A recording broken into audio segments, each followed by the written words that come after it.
All right, folks, welcome back to the Compass Rose Productions Twitch channel. We are Compass Rose Productions and friends. Compass Rose Productions, for anybody who is new here, is a group of content creators devoted to, creating happy endings for people who don't normally get them. Who are people who don't normally get happy endings? Queer people, people of color, and disabled people. So if you are any of the above, all of the above, like myself, um, or you're just interested in more stories about any and or all of the above, this is the right place for you. We are going to go around and do some quick introductions before we get right into Glitter Hearts. Before we jump into introductions, though, Glitter Hearts, for anybody who is not familiar, is a Powered by the Apocalypse system based on all your favorite Magical Girl series. I do not mean Madoka Magica. What I mean is Sailor Moon and Cute High Earth Defense Club Love. So we're talking happy, cheerful, lighthearted magical girls, not grimdark. And others. Yes. Pretty Cure. The list goes on. There are so many cool magical girl series. I think there was one where they turned into big muscular men, and I really want to watch that one. Yeah, that's I'm somewhere out there. forgetting the name of it, but I loved Tokyo Mew Mew. Tokyo Mew Mew was Classic. great. Yep. Or Magical Do Re Mi, which is more kiddish, but still. All right. So I'm brain dead now. Just now? Aaron, don't be a little shit. Gonna noodle my shoes? I can just. Scotty is where we store the brain cells. I am where you store the brain cells. Okay, so real quick introductions. I'm Scott. My pronouns are he, him. I'm a writer. I'm going to be running Glitter Hearts today. I play Scarborough Rose in our normal Everyone Dies campaign on Saturdays, and I'm writing a lot of things for Compass Rose Productions right now. Now we're gonna go to Casey. Hello, I'm Casey. I go by she/they pronouns. I am the GM of our weekly homebrew D&D game, Free Skies, on Saturday. Are we doing the magical color thing?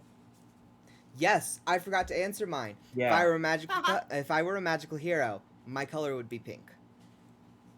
Okay. And my color would be green. So now we're gonna go to May. That's me. I'm May. My pronouns are she, her. My brain is not working because I'm getting into character. In Free Skies, I play Thicket, and if I were a magical girl, which would be the dream, I think my color would be red, or maybe like yellow gold. Probably red. Yeah. Right, now we're gonna go to Aaron. My turn. I'm Erin. I use she, her. I do the editing, and I am general assigned chaos child. And if I were a magical girl, my color would probably be purple. We are going to have Kat introduce themselves now. Hi, my name is Kat. I'm a guest today, and I'm so glad to be here. I am the host king of the podcast Sword of Symphonies, and I'm also the lead designer at Peach Garden Games, and you can find both at peachgardengames.com. If I was a magical girl, I like to think it would be pink, but in reality, it's probably blue. And now, if Meowster would not mind introducing themselves. Howdy, folks. I'm Gender Meowster. I use they, them pronouns. I am a non-binary trans-masculine individual and a guest here today. I'm a Twitch streamer. You can find me on Twitch at Gender Meowster. I think a pal is going to post my link tree in the chat. There we go. And the biggest thing that I do right now is my gender talk show. It's called Genderful, and our guest this week was my mom, and 2 weeks ago was Scotty, who's next to me on screen here.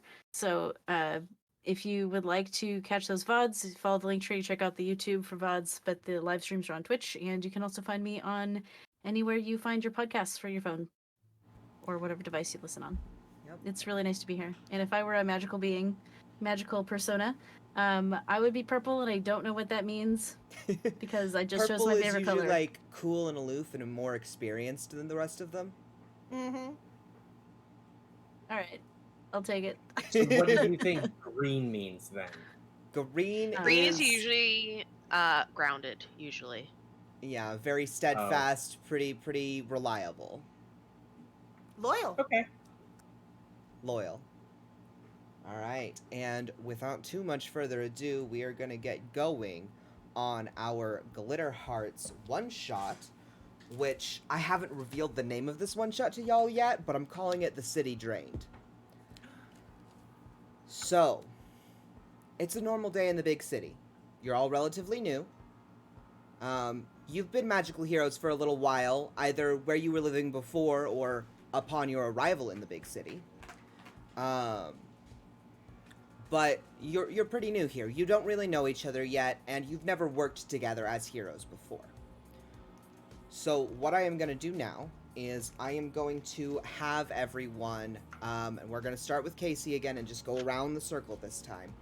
I am going to have everyone tell us a little bit about who your character is in their everyday life, and what they're doing on a normal, average day off in the big city.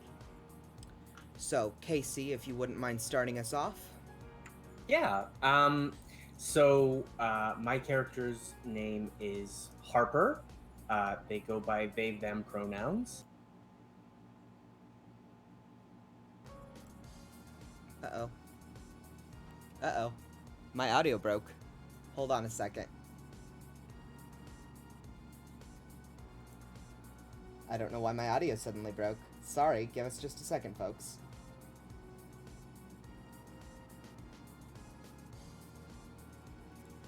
Oh, There we go. My audio is back now. Okay. Please resume from when I said uh-oh. Okay.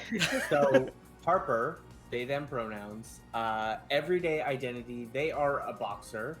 Like Scotty said, new to the city, kind of still getting the lay of the land. Everything is still very new for them. They're still kind of they haven't like been to the gym to box or anything like that. They're still kind of trying to find where they might fit in, and probably on the day off is people watching. That's like a hobby of theirs at like some relatively populated promenade. All right. There is a lot of green space in this big city. A lot of, nice little parks that you can hang out at, some water features, fun little stuff like that. So if I can go ahead and get Kat to introduce their character. Hi. My character's name is Sonia. She uses she, her pronouns. She is kind of a loner. I think she is new to the big city and she does not know how to talk to people. She's very withdrawn, extremely quiet. On her days off, she volunteers at an animal shelter. She loves animals because she understands them better than she does people. All right. So she's probably like taking shelter dogs for a walk or something. And now we are going to have May introduce her character. I'm playing Corey. He's a friendly guy, just a dude, just a guy. He's moved to the big city to live with his aunt, who's a baker, and he loves to bake. So on his day off, he is, practicing his meringue skills. He's doing meringue, which is a bit is he trickier. making like meringue cookies, or is he making macarons? Oh. Or are we talking like a baked Or- Alaska? Or is he making a Macarons. lemon meringue pie? I love macarons. I'm doing macarons. He's generally better at like cake decorating, that sort of stuff, but he wants to practice the macarons. Right. Aaron, please introduce your character. I am playing Chandra LeBlanc. Her. She works as a botanist in a greenhouse, and she gets a lot of the times that she knows how to do things more at her job, so she just goes like, I'll do this, you can just go away sort of deal, and it kind of gives off a I don't want you here sort of vibe, but she doesn't actually mean that. All right, and if I could get Meowster to introduce their character. Hey everyone, so today I'm playing Stevie Stevenson. Stevie is this sort of androgynous, one side of the head is brunette, one side is blonde, sort of like muscular, but you still don't know what gender they were assigned at birth, and likes to sort of stroll around in these stylized mustard flowy clothes, like mustard in color flowy clothes, and has a little bit of like facial hair growing in, and basically makes everyone feel like, wow, that person is really hot, and I think I might be a little bit gay, because you still don't know what gender this person is, even with the facial hair. And so Stevie's favorite drink is cold brew coffee, not to be confused with iced coffee, and loves to loaf around and read books and sip on fancy drinks, and is a TA at one of the local colleges. All right. So I'm going to have you all make 2 rolls real quick. The first thing I'm going to have you do is I want you all to roll a d20 and let me know what you've rolled. And we're going to go around in that same order. I'm going to have Casey tell me what she's rolled first. A 4? Right. Kat, what did you roll? 1. 1. May, what did you roll? 8. 8. Aaron?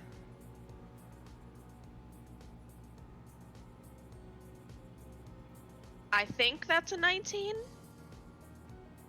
19. The other side is also worn off, so Oh no. Is that a 2. 2? 18. All 18. right. So, let's see here. All right. And I will tell you what those mean in a minute. Now what I need you all to do is roll plus mental. And again, tell me what you've rolled. It's Is that 2d6, right? Yes, 2d6 plus And your mental score. How does my modifier factor in again? So what happens is you roll your 2d6 and then you just add your modifier on top of the total. Right. What did you Awesome. get, Wow. Casey? Modifier. 12? 10. 10. Fantastic. 12. Okay, what did you get, May? 6. 6. And Steve, you got a 7. Okay. Alright, let's see here. So, what this means is that, Chandra and Harper, you both notice something unsettling. You are the first ones to seem to notice this. It's still fairly calm, but what you're seeing is somebody's color draining out of them. They're going pale, like paler than anyone has the right to go, no matter how sick they are. The color is draining out of their hair, and it's draining out of their clothes as well.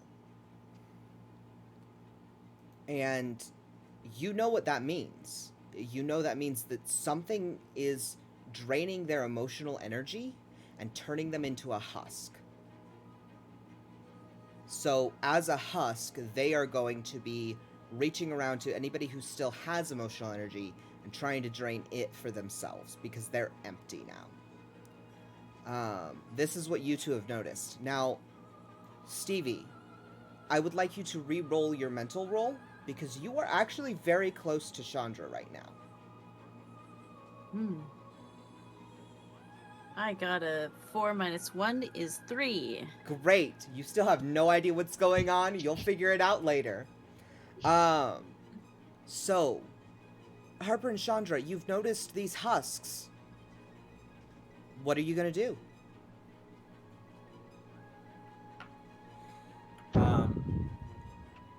So I duck into any kind of secluded area nearby, and I clutch this sort of gem-like pendant, and I transform, saying, gosh, I should have come up with a cool saying or something.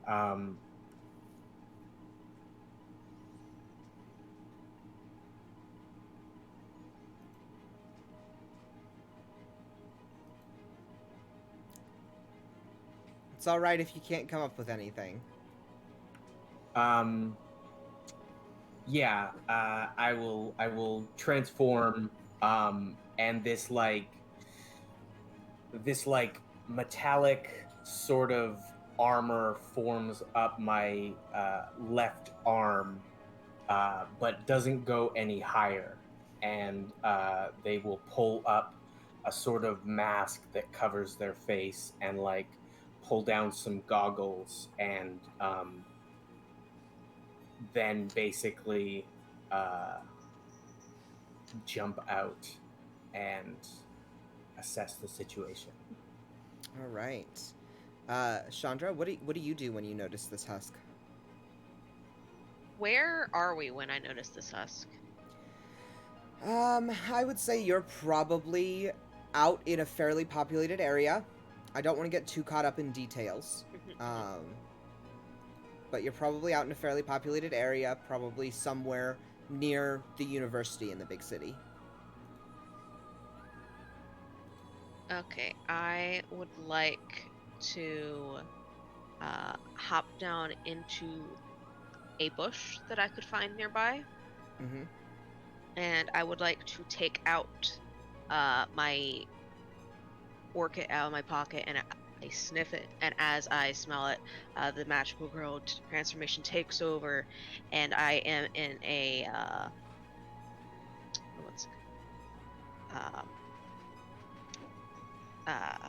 I'm blanking on the name.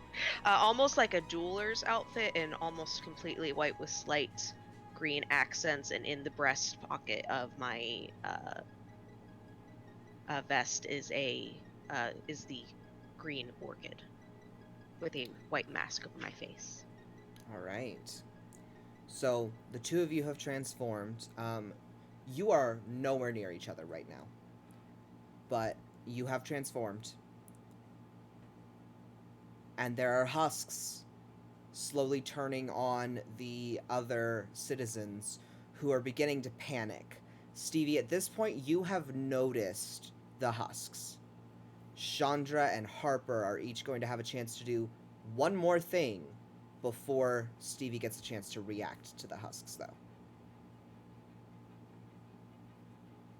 I would like to summon a swarm of flies to distract the husks. Alright. Let me see here.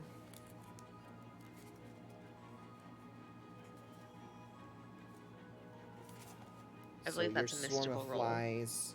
Yes, it's roll plus mystical.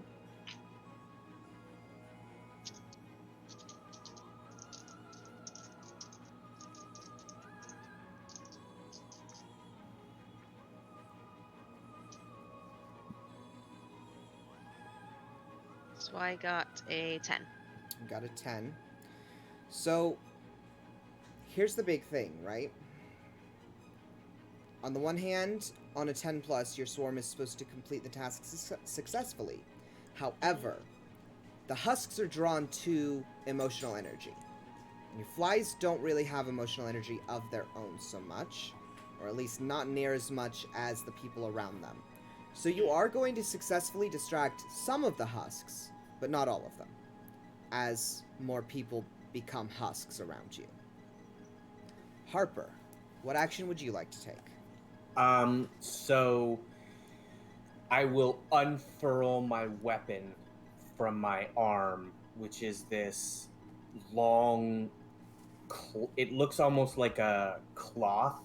Um, Basically, if you've seen My Hero Academia and know who Aizawa is, to know what he has around his neck. That's kind of what Harper has, but it's blue and more metallic. And they are going to like throw it out because it's got a range of like 60 feet and use it to try and bind one of the husks that is not distracted.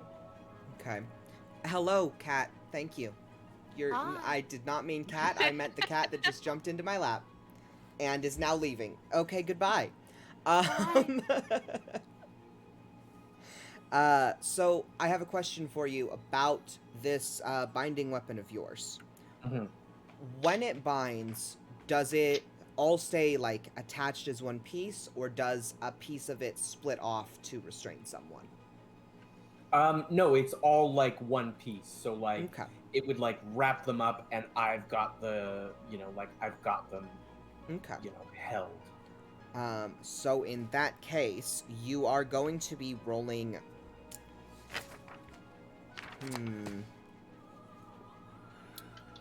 Physical? Yeah, it's gonna be physical.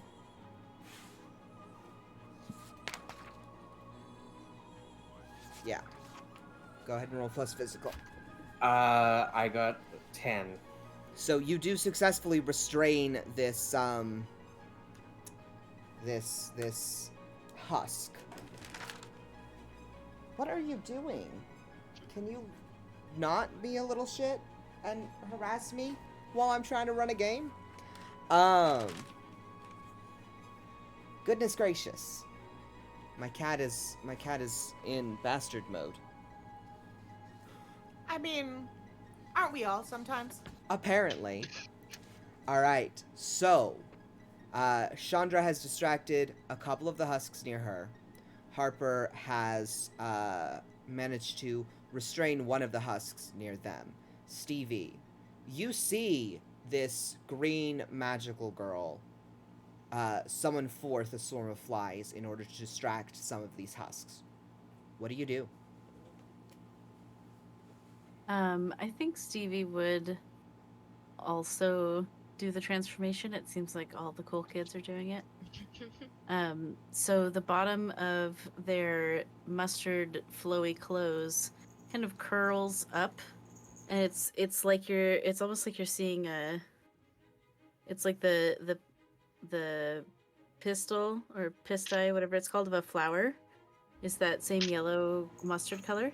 It's almost as if the bottom of the robes curl up like flower petals coming up, except it's clothes. And all of a sudden, Stevie is in this wonderful white garment with bits of this sort of fuchsia, purple pink flower patterns all over, and has this like fabulous neck piece that comes up like this, but also then tailors into a vest and says, "The power of Pandemonium compels you."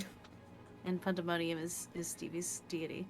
And so this joyous witch turns into Vesty, your bestie.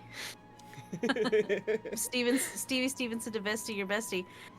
And gets out their fabulous happiness hammer, just in case. And maybe I would like to try to assess a situation. Go for it. To figure out what I should do. I don't know. Be vigilant or keep your wits about you is the one I should choose. Maybe be vigilant. Let me see here. I would say be vigilant is going to be the best option for you right now. Okay. I got a 6 because I got a -1 in mental. Great. So, So unfortunately, nothing great. yeah, unfortunately, you just don't know. Like, you know those are husks.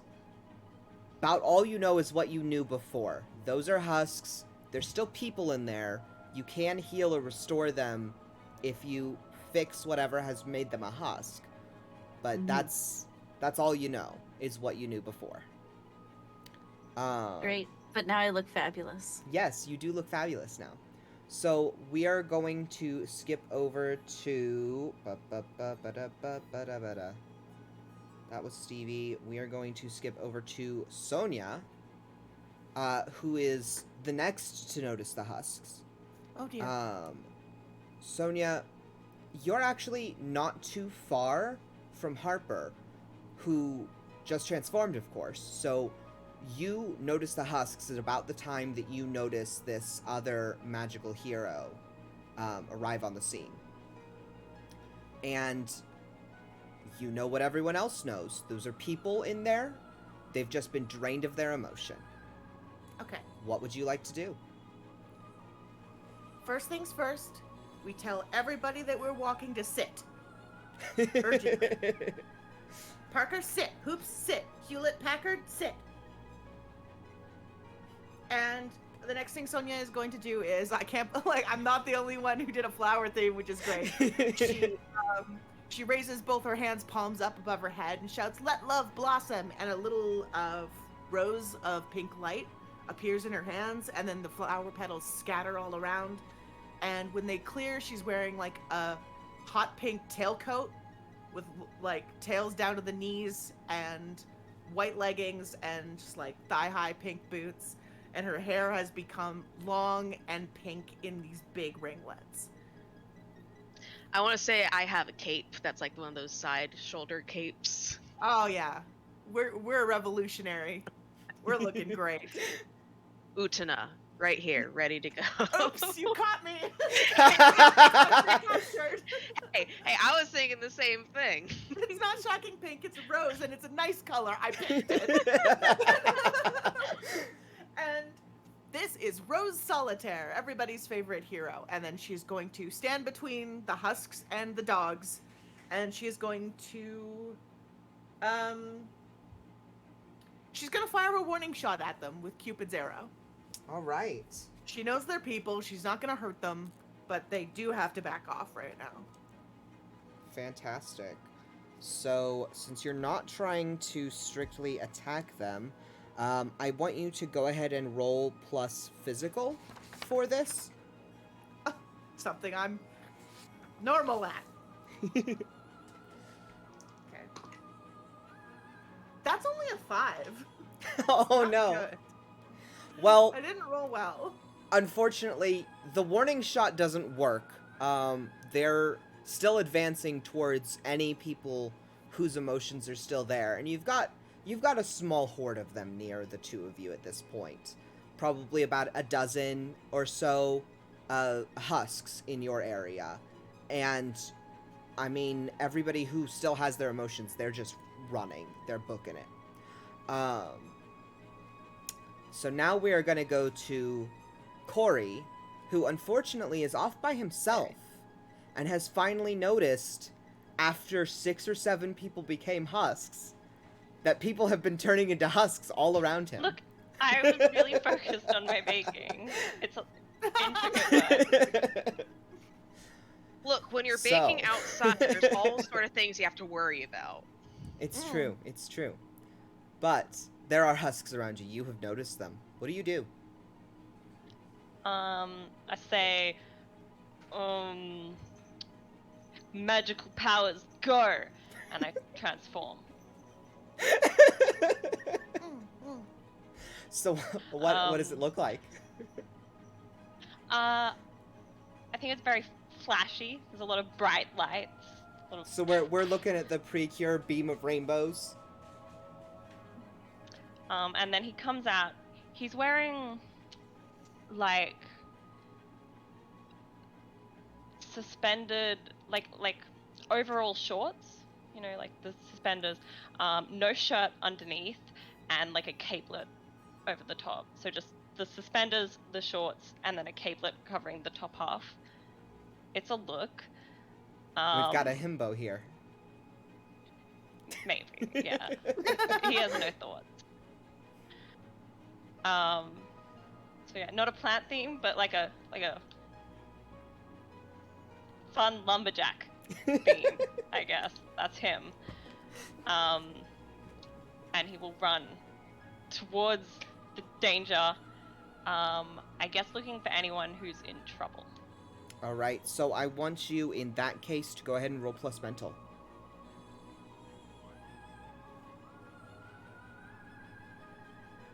Seven.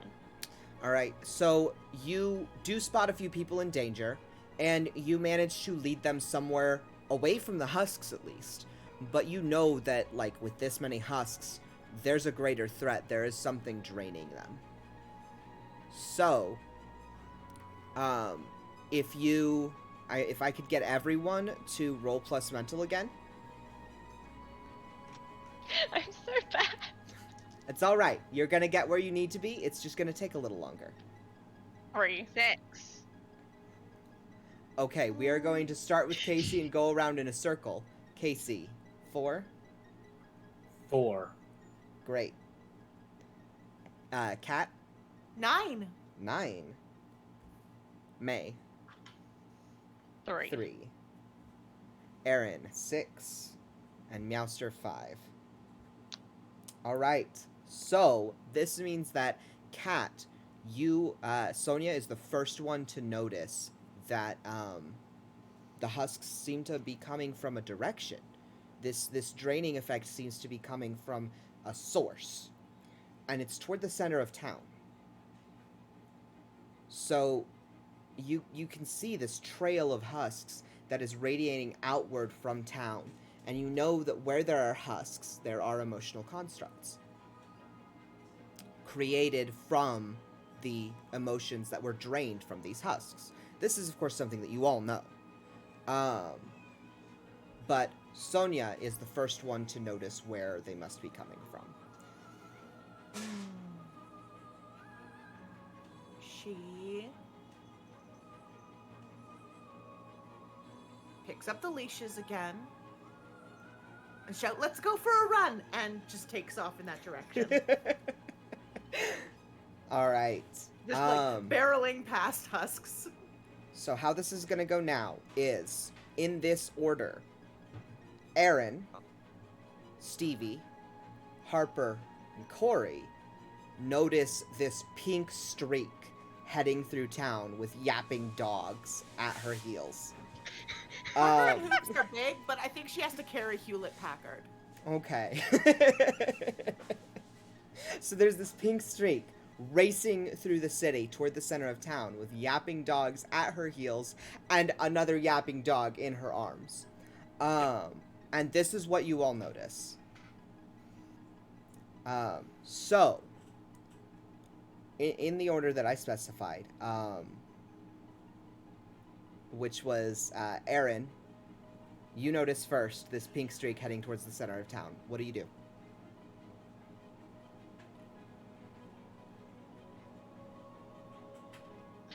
Okay.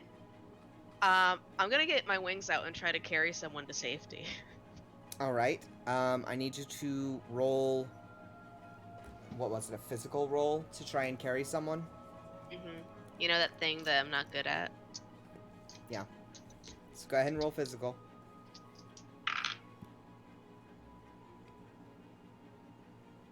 2. Yeah, you're not going to be able to pick this person up. You end I'm up just like sort of. dragging them. Yeah, you're not even dragging them. You're just sort of holding their hand while they run somewhere that might be safe. Maybe. Stevie. With my pretty moth wings coming out. Yeah, Stevie. You notice this pink streak heading toward the center of town. What do you do?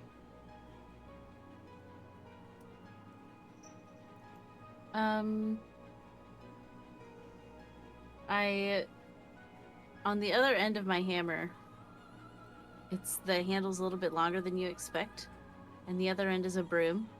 So I flip around my hammer and I sit on it like a broom, and zip off after the pink streak. Fantastic. So we've got a pink streak on the ground heading toward the center of town, and we've got a magenta fuchsia-ish streak in the air heading toward the center of town. And that brings us around to Harper. You see these two streaks heading toward the center of town. What do you do? Just kind of... This job is so freaking weird. Have all the people in the immediate vicinity escaped safely from the husks? Roll plus mental for me. That's what I was assuming that it wasn't, but I didn't roll. 3. So, you think everyone has? You're not super sure? It's hard to keep track of everyone in this horde of husks. But what you do know is that, I mean, they're going to be safe as long as you can stop whatever's causing this. Right. Okay, then I will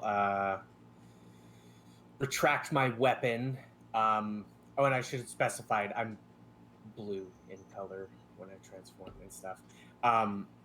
And I like flick it out and grab onto something and then just start like Spider-Manning my way after them. Fantastic. So, Corey, there is a pink streak running along the ground with dogs. There is a magenta streak soaring through the air. And there is a blue streak sort of bounding from building to building, all heading towards the center of town. What do you do? That seems like the thing to do. It seems like what everyone's doing, so I'm gonna just run. I don't know if I'm magical enough to make a streak, but yeah. I didn't say it earlier, but the outfit is like golden with pink accents, so probably a glittery streak if there is one. Don't worry, there will be a golden streak. So, Chandra, are you going to head towards the center of town? Yes, once I am reasonably certain that I've saved as many people as I can. I need you to roll plus mental. This is going to figure out how long it's going to take you to be sure of that. You're going to be arriving late no matter what. 6. Yeah, it's going to be a little while. But you're going to make sure these people are as safe as you can get them. So, we are going to... It also stops the horde of husks from growing bigger, so... it's a big city. It's a big city. It helps. So, we are going to move back to Sonia. It's the big city. It is the big city. Big one. That's a capital V, capital big, capital city. Because I didn't want to name it. Yeah, as you drive into town, it's welcome to the big city. The big city. Population, lots. Yeah, that's exactly how it works. So, Sonia, you are heading towards the center of town, and you see just this white mask of husks gathered like a wall around a closed-off construction area in the central plaza of town. You know you're going to have to get through them in order to get in there. We need a plan. Do you have a plan? Hewlett Packard, by the way, does not have a plan.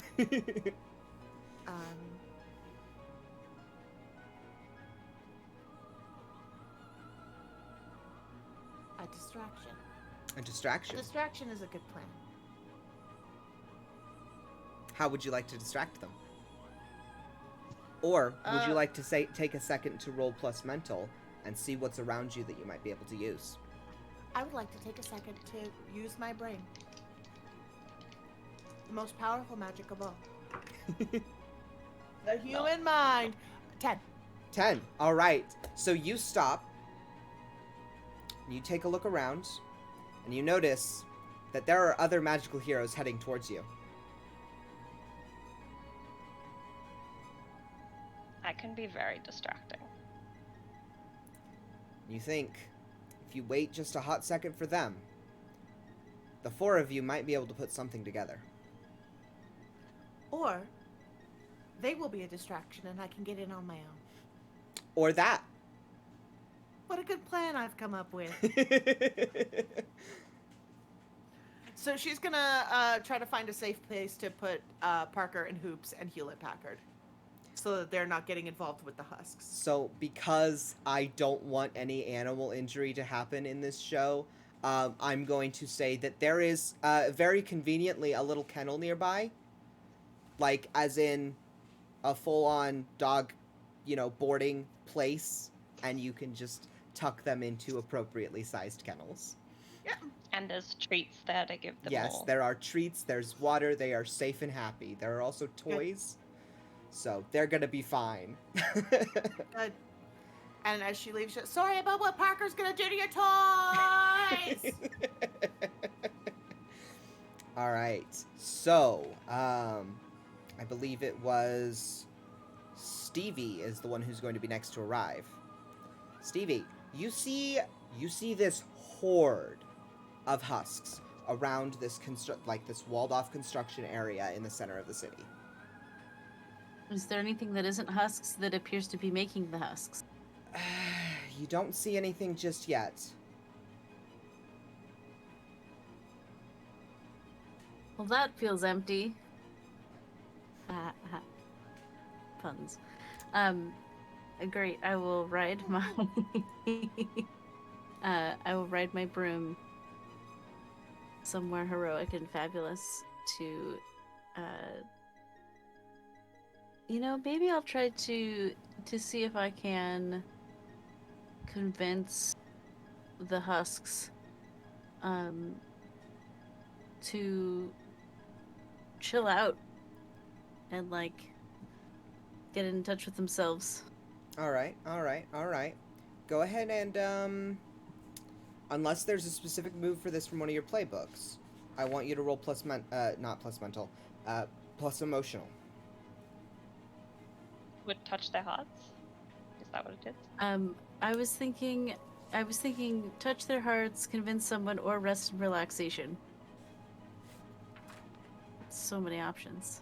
Yeah, we're gonna be doing plus emotion. All right.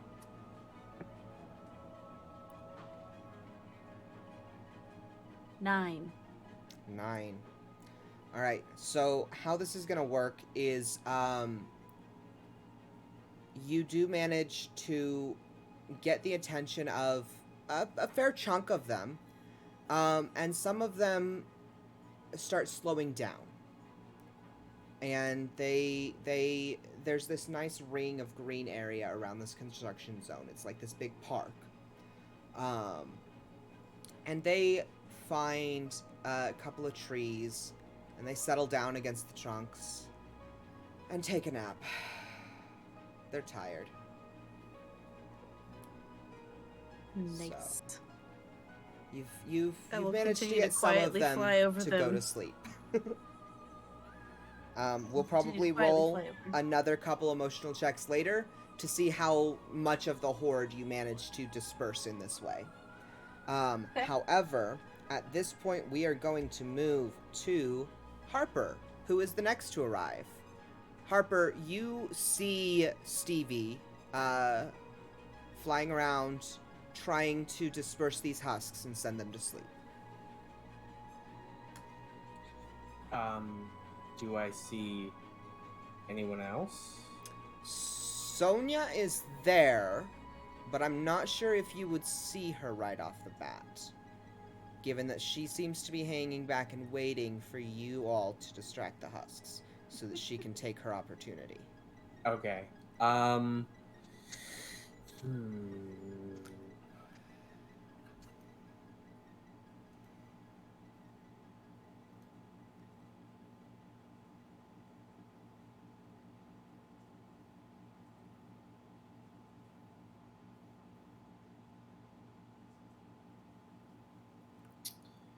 I am going to try and be vigilant. All right. So go ahead and roll plus mental for me.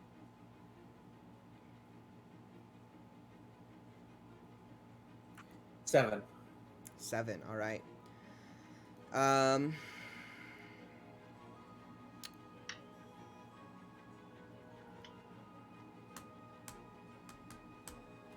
let me see here. I gotta double check something.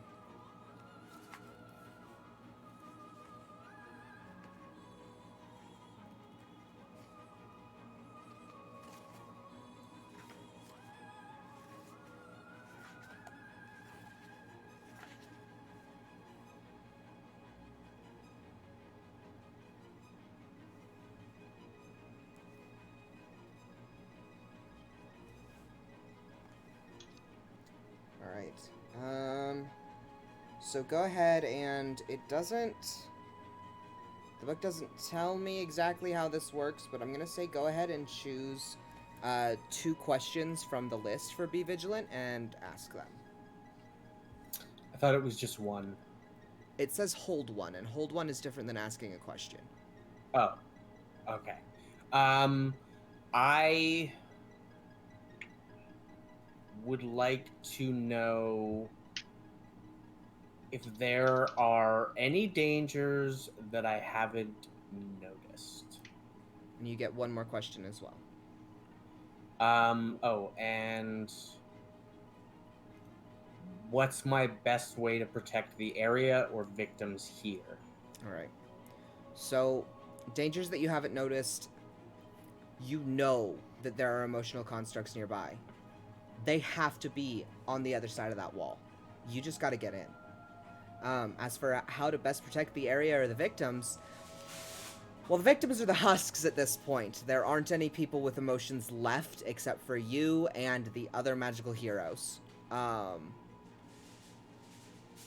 there's not much you can do on that front, other than finding the emotional constructs and figuring out what ultimately is draining these people of their emotions. Okay. And then I think I'm going to just wait and see what the individual on the hammer does, because they seem to be creating some kind of distraction. All right. So, Corey, you're the last one to arrive. You see Stevie flying around on their hammer, putting, some of these husks to sleep. You see Harper analyzing the situation, and you know that the pink hero is somewhere nearby, but you don't see her.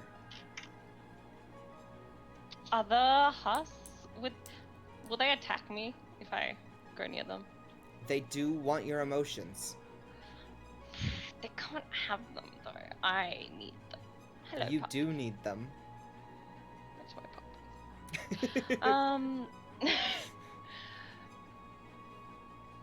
Yeah. But I feel like I have to go in there anyway. So what do you want to do? Is there only one entrance to this? You see one right now. With how large this construction zone is, you would wager that there are other entrances around other sides. But as far as you can tell, these husks are surrounding the entirety of the construction zone. Have they noticed me or us? Any of us? They're vaguely aware of all of you because your emotional energy and they want it. But they're not currently actively coming. No, you don't At seem me. close enough for them to rush you or anything like that. You know that husks, they're not the smartest, and they don't tend to put the most effort in. They'll go after whatever's easy. Alright. I'm going to just, I don't know, play chicken with them. Go in close. I'm testing to see how close I can get before they react. Okay.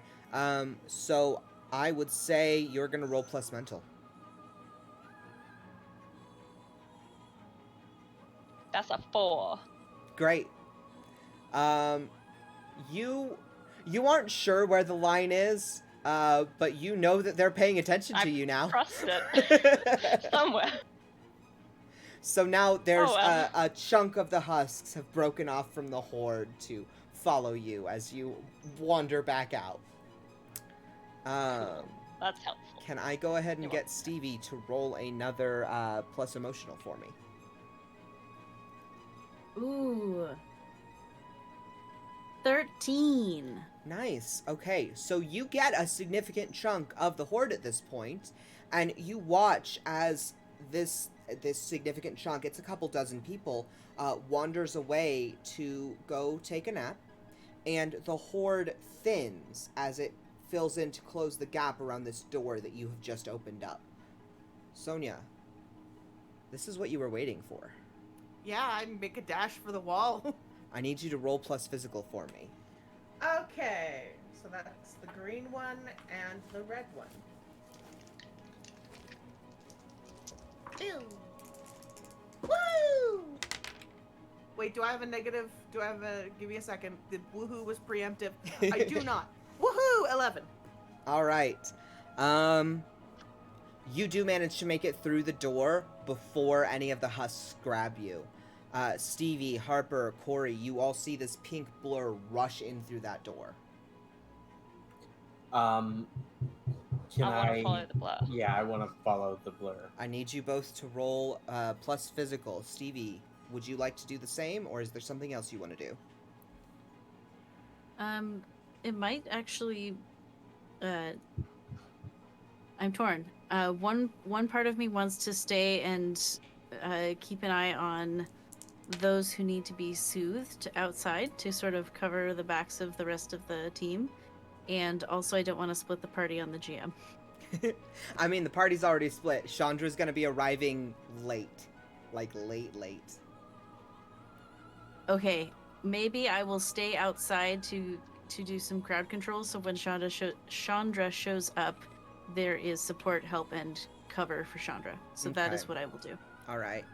So, Harper, what did you roll, Harper? 10?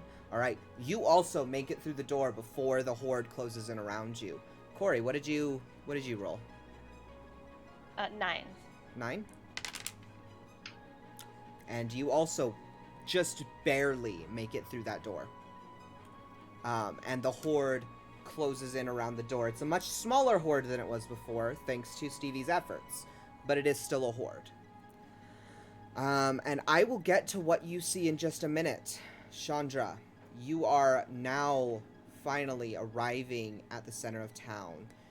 I've flown in. Yeah, you see husks just asleep around one side of this big construction zone, and you see Stevie still sort of flying around in circles trying to send more husks to sleep. You aren't sure where the other 3 heroes that you saw have gone, but you'd wager that they're probably inside the construction zone. I will go into the construction zone. I'll fly in from the top. All right. So you're just gonna up and over the fence. Now, Stevie, of course, you can do that as well, since you are flying on your hammer. So cool. All right. So I would like to That's just very stick Thor of you. close with Chandra. all right.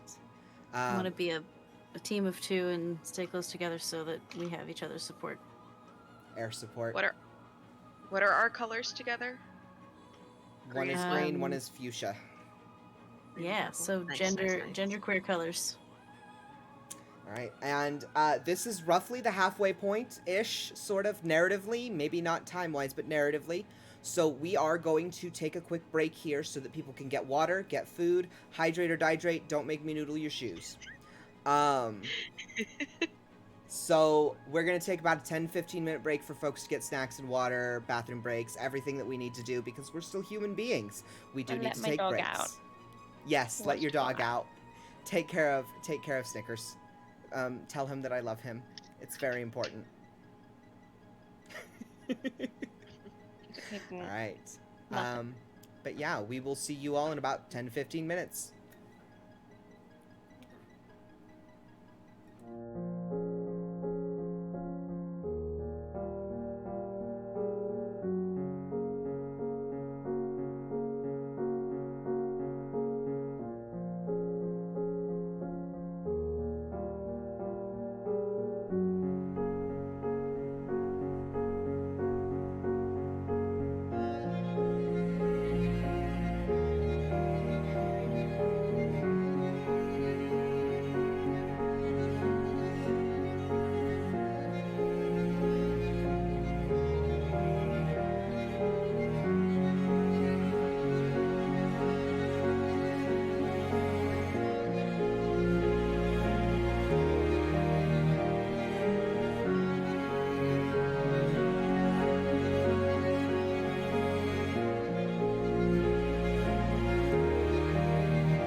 right, welcome back, folks.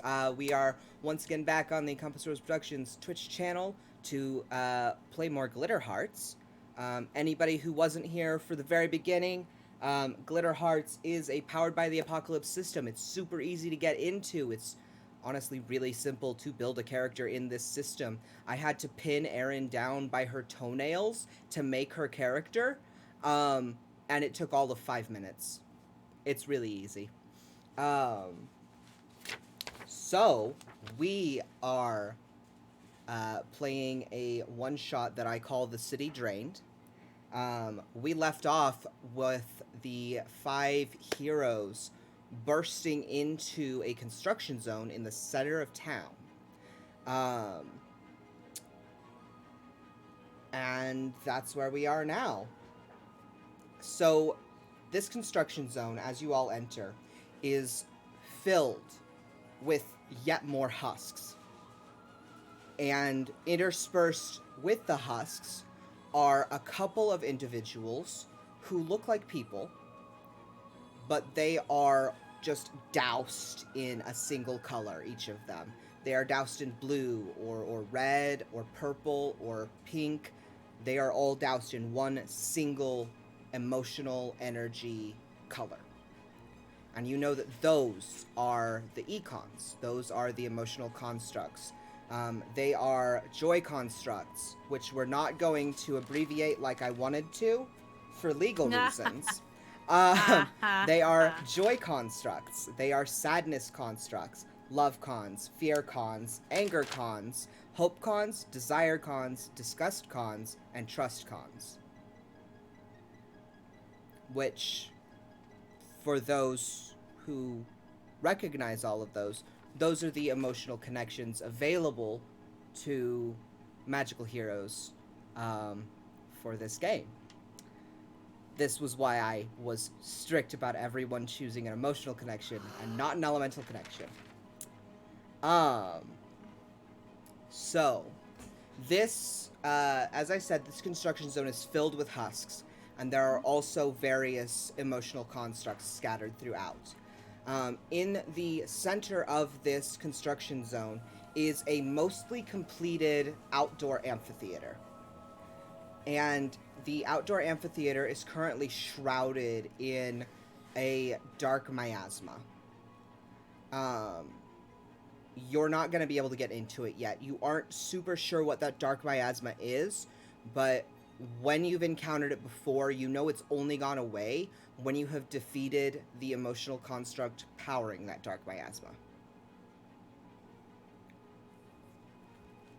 So the 5 of you have arrived in this construction zone. And things are looking a whole lot more dire than you thought. None of you have ever seen this many emotional constructs in one zone before. It's usually only been 1, 2 at the most. But this is a good 12, 13. And you have no way of knowing which one is powering that dark miasma that's guarding whatever it is that's been draining emotional energy.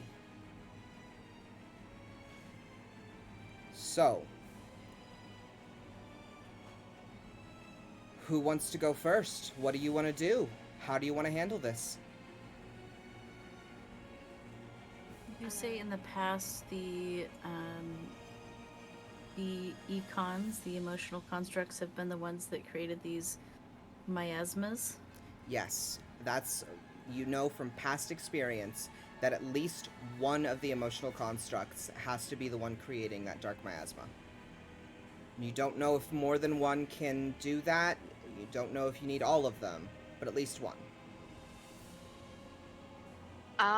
Would I be able to attempt to touch the heart of the disgust con? You can try. You can roll plus emotion.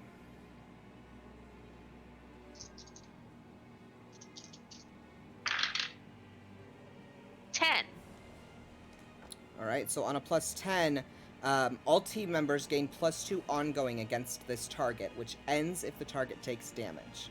Now what that means, plus 2 ongoing, means that you get a plus 2 on any roll you make targeting that disgust construct. And real quick, Harper, your 1 that you were holding, that is a +1 that you're going to be able to apply to any single roll of your choice.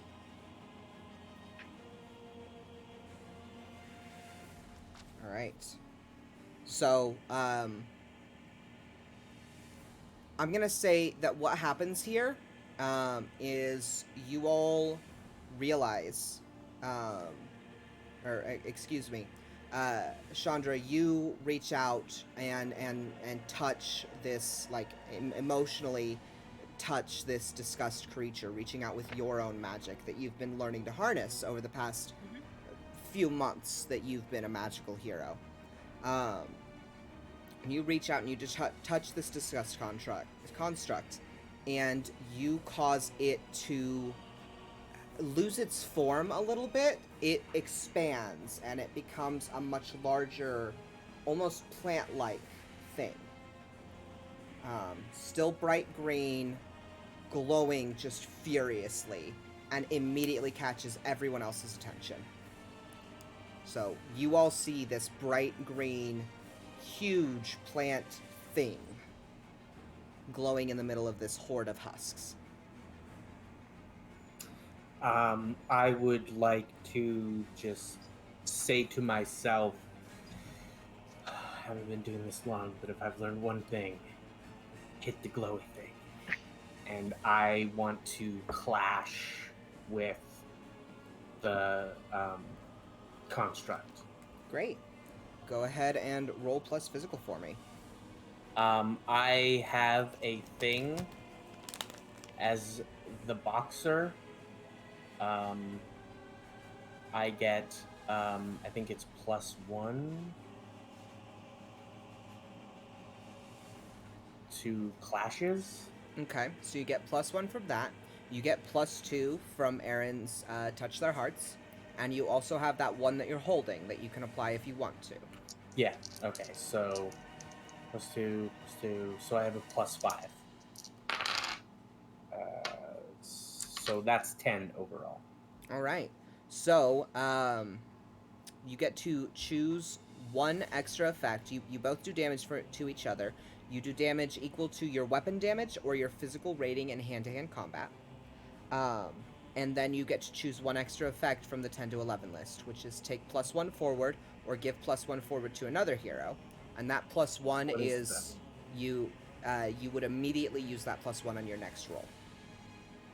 Okay. So you don't get to hold it for whatever you want. You use it on the next one, just whatever happens, whatever you do next. You inflict extra harm. You suffer less harm. You force them where you want, or you force them to drop something. Those are your choices. I know what I want to do. Okay.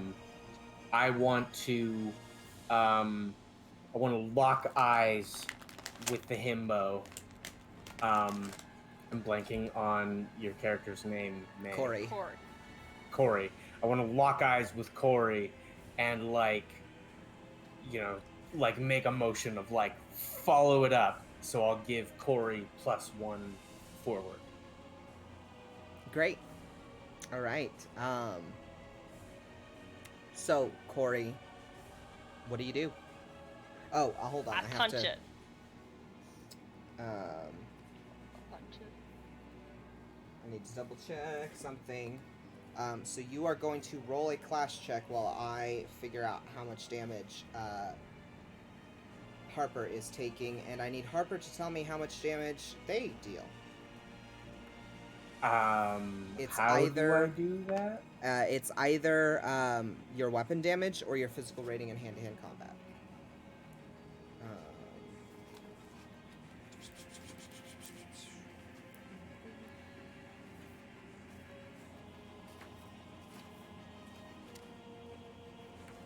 You know, it probably would have been smart of me to, like, have the tabletop have glitter hearts open. Yeah, probably.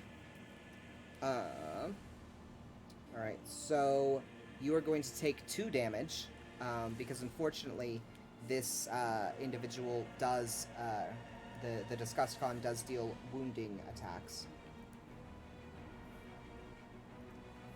Okay, I'm sorry, I'm just checking. I know I have +2 physical.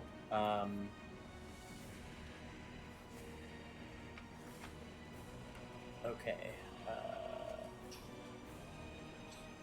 +1 to that, so I use that.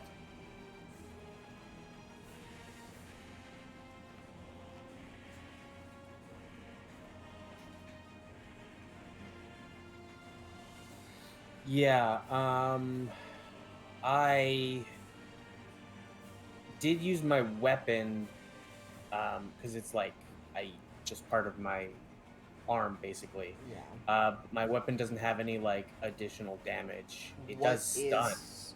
It does stun. Okay, so successful attack Yeah. stuns the target. So that means that this Disgust Con is also stunned. Yeah, And I believe it's just the gonna be three your I physical chose- rating. The 3 I chose are close, restraining, and stun. Let me double check. Thank you, babe. Let me double check something. For those curious, this is most of us our first time playing Glitter Hearts. It's not Yes. Kat's first time, but the rest of us it is. If it's hand-to-hand combat, it just does your physical bonus in damage, so maybe it's that. Yes. Yeah. But I'm not sure if weapons do the same thing, and I'm not seeing rules for that. There are specific tags that will up the amount of damage that they can do, but Yeah, like I could have taken the wounding tag, Yeah. which does more damage, Mm-hmm. or the sharp tag, which does more damage, but I didn't take either of those because I didn't want that for now. So in which case, I think it plus just 2 does your physical your damage. physical, yeah. I don't know if the boxer ability affects that. I think that's just for the roll. Yeah, that's just for the roll. All right. Yeah. So.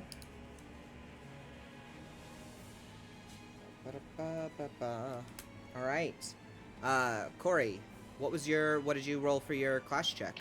I got a +1 for that, right? Yes, you got a +1 from Harper. The ongoing +2 has ended because the target has taken damage, so you no longer get that. Then I rolled a 14. 14, fantastic. So yeah, you are going to do damage to it, and you get to choose an enhance effect, which is all magical heroes get +1 forward. You suffer no damage, you inflict double damage, or you force the enemy to flee.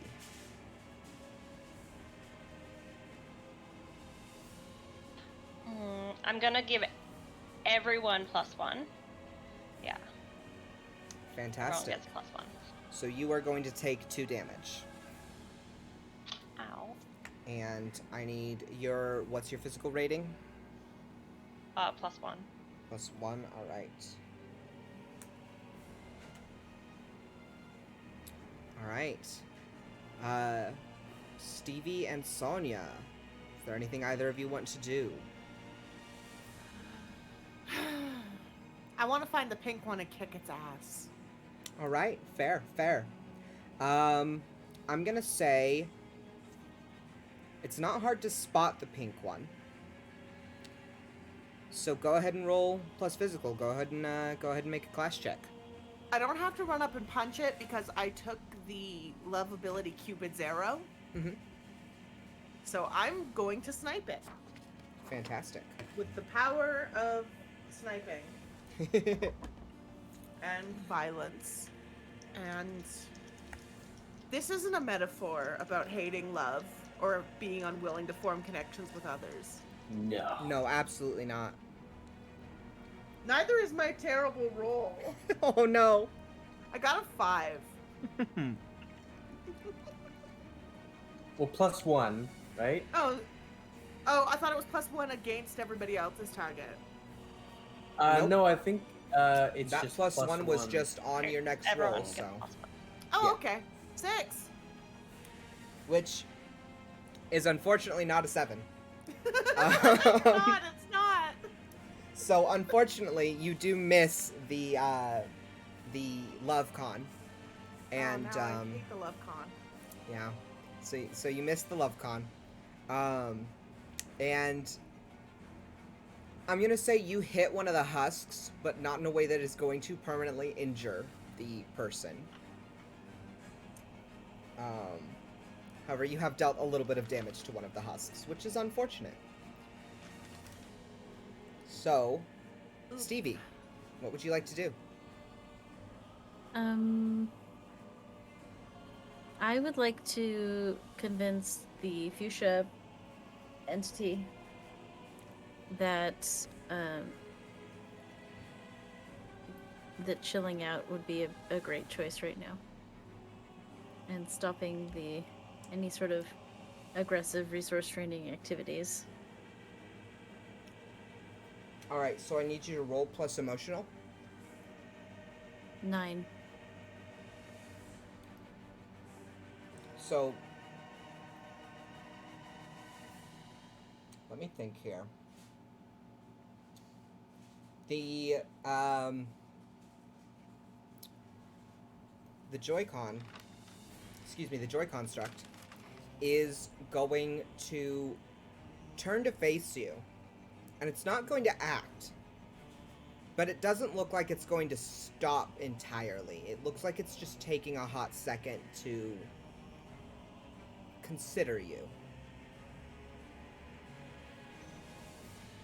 The Disgust Con, however, is going to turn and start moving. And you see in its wake the grass begin to rot under its feet as it moves through. And you see just this vile, viscous fluid start pooling in its footsteps and spilling out. Can I get out a steel drum and offer some joyous, peaceful music in return for people chilling out?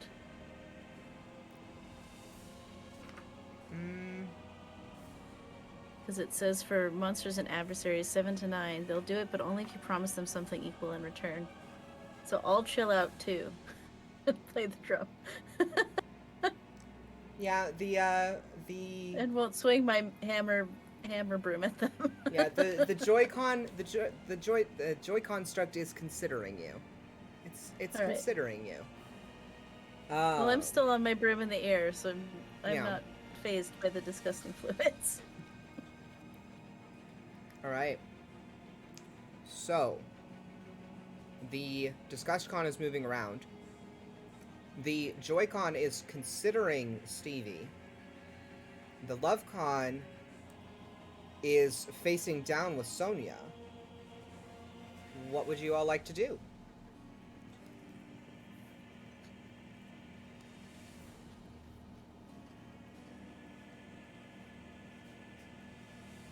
Can I summon my flies to attack the Disgust Con? Go for it. Roll your mystical.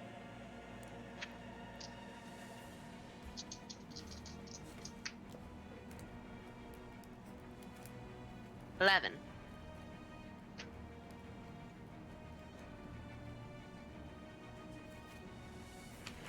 Is that including the +1 from May? No, so that's 12 then. Fantastic. So, on a 10 plus, your swarm completes the task successfully. You are doing 1 whole damage to the Disgust Con, who is going to react by lashing out and swiping pretty well ineffectually at the swarm of flies. Unfortunately, it seems like the Disgust Con is better at range than up close. So that's good, yeah? You've dealt a damage to it. It's beginning to fracture, and light is beginning to sort of spill out of it even more fiercely.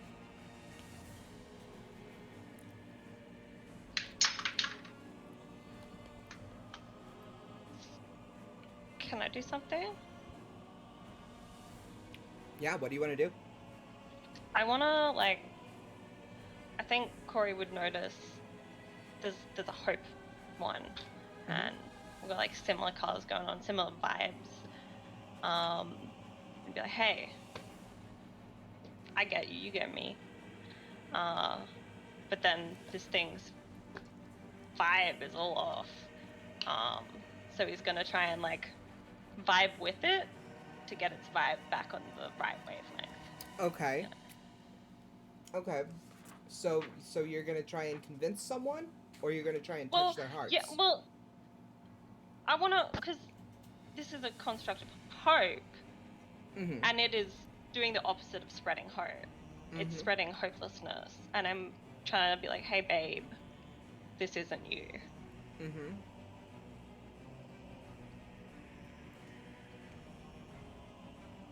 If you'll let me touch his heart, that would be my preferred move, but Okay. Well, go ahead and make an effort there. Go ahead and roll plus emotional there.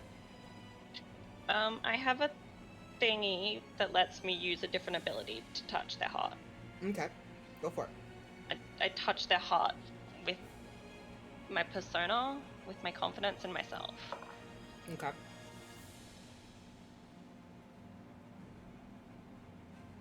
Wasn't great. I don't have any bonuses, do I? I believe you still have to. No, wait. You gave everyone else a +1 forward, but it says It all does magical say heroes, so you all. also gave yourself a +1 forward. So you do get a +1 on that. Well, then that's an 8. So Right.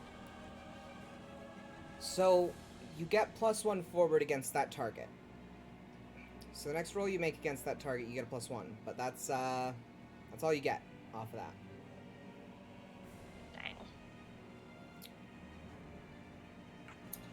dang. I would like to beat on the disgust con.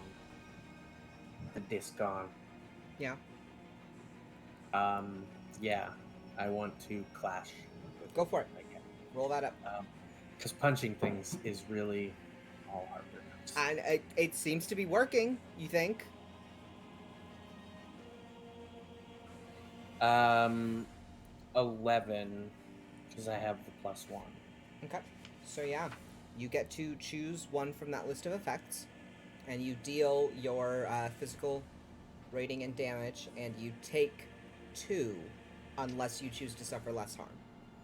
This time I'm going to inflict extra harm. Okay. Well, I am going to real quick give you a chance to choose a different one, because you don't need to. I will suffer less harm. You will suffer less harm. So you take 1 damage, and you watch as this Disgust Con just shatters. And you see these pieces of what look like shimmering green glass fly out of it and dissipate as this green light leaves it and soaks back into some of the husks. Not all of the husks, some of the husks. And also leaves the construction zone towards other husks. The husks that you saw, regain this green light, just sort of slump to the ground, unconscious. How does protecting someone work? Do I need to do that preemptively, or can if someone gets hit or attacked? I believe if someone gets attacked, I think it's preemptive. It's not necessarily preemptive because games like this don't run on an initiative system unless you put one in place yourself. So a lot of the moves are more wiggly, and it's kind of whether or not I say you have time to do this. Since you were focusing on a different enemy entirely... Not then. Yeah, I'm okay. just trying to work out going forward. But yeah, if you think it would be reasonable for you to step in and defend someone when they're clashing, let me know, and I will tell you whether or not that is viable based on the scenario. Gotcha. Because, like I said, there's no real initiative system. You don't necessarily have to do things preemptively. You don't have to say, oh, I'm going to spend my turn protecting this person. But it is going to be a kind of, if it wouldn't be reasonable for you to get there in time, then I'm not going to let you roll that. Alright, so... Harper has just destroyed the Disgust Con. Sonia is facing off with the Love Con. Corey is trying to vibe with the Hope Con. And Stevie is also trying to vibe with the Joy Construct. I will not rest until I have kicked Love's ass. So you want to make another clash check? I'm gonna kick it in its ass, yes. Great. I'm gonna use an arrow. The ass part is a metaphor. Yeah. Okay. All I right. just love I will not rest until I kick Love's ass. I picked the wrong emotion. Yeah, you just love really hard. 11! 11! All right. 11! So you get to choose one of the extra effects from the list. Is there any kind of +1 going around? Because kicking it up to 12 would be great. I don't remember if you already used that +1 forward or not from Oh, I Corey's. did.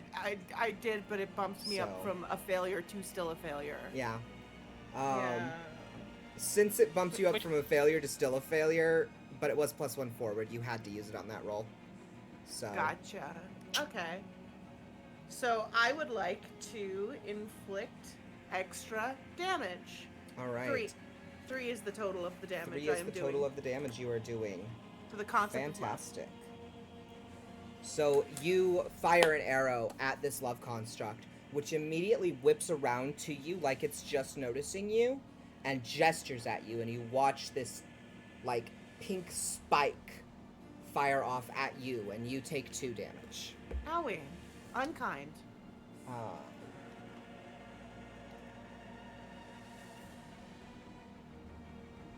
So I believe it's Chandra is the only one who hasn't acted in this round. No, I attacked with my flies. Remember? Right. So Flies. then, has everyone acted this round? Are we back around to a clean slate? I think we are. So, Pink is going to start moving through this crowd of husks, sort of backing up towards this dark, shadowy miasma surrounding the amphitheater to put distance between it and all of you. What would you all like to do? I inform it that it can have all the distance it wants. It doesn't matter to me. Go ahead and make your clash check. Oh yeah, no. The follow up to that was yes. I do. Woohoo! Guess what? Guess what? 12. Fantastic. So choose one of the enhanced effects. I mean double damage for Double 4. damage. So the really good news is you are going to immediately shatter this thing. It looked like it had been starting to heal as you shot at it, and you deal enough damage that it just bursts apart. And you actually see the miasma doesn't fall, but you see it sort of shudder. Like something that was powering it has failed. So you know that you've taken out one of the constructs that was powering this shadowy force field around the amphitheater, but not all of them. Can I? Does it take an action for me to do a cavalier hair toss? No. You can be as coy and cool as you want. I'm all done now. So, Sonia has just shattered the love construct. What would you all like to do? I would like to shout up to them, good work, in a like kind of awkward, like, Kind of They're nervous, not not used- sure you're doing this right. well, like they're not used to being that encouraging voice, so it's like, good work. And then I'm going to try and locate the trust connection, or the trust con. The true Alright. con. Well, it's not hard to find. So, what would you like to do on finding this trust con?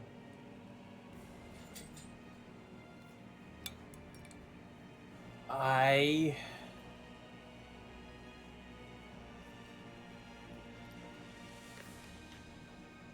suck at emotional stuff. I am going to try and make some kind of connection Okay. with this, knowing that I share an emotional bond with this this construct. I So- will, reach out and just say like, I understand. I know how hard it is to trust, and I will try to touch their hearts. Go ahead and roll that plus emotion for me.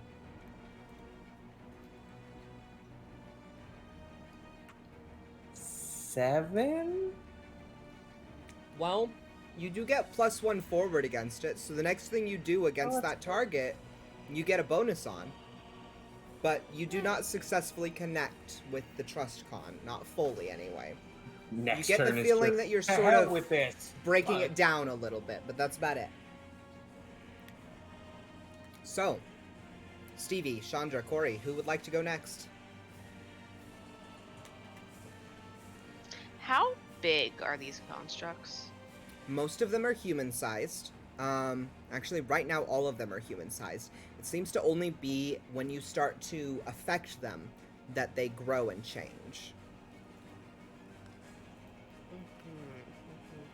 And what would you think would happen if I attempted to lift one of them up very, very high and then just drop them? It's a question of whether or not you'd be able to lift them at all. Can I get my flies to help me? My swarm of flies. Maybe. There's people around. I'm not going to do that.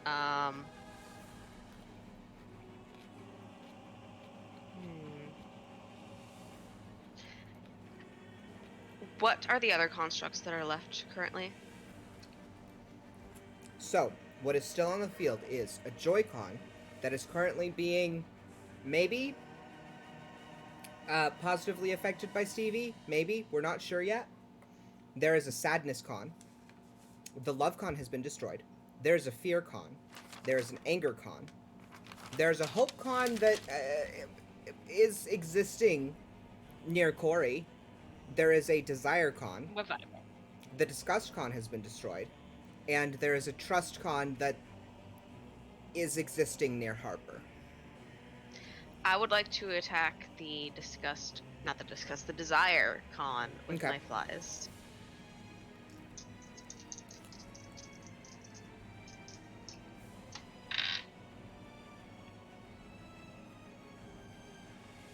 Uh, 6. 6. Alright, so unfortunately, that's not gonna work. Because if I remember correctly, you have to roll a 7 in order to do anything with your flies.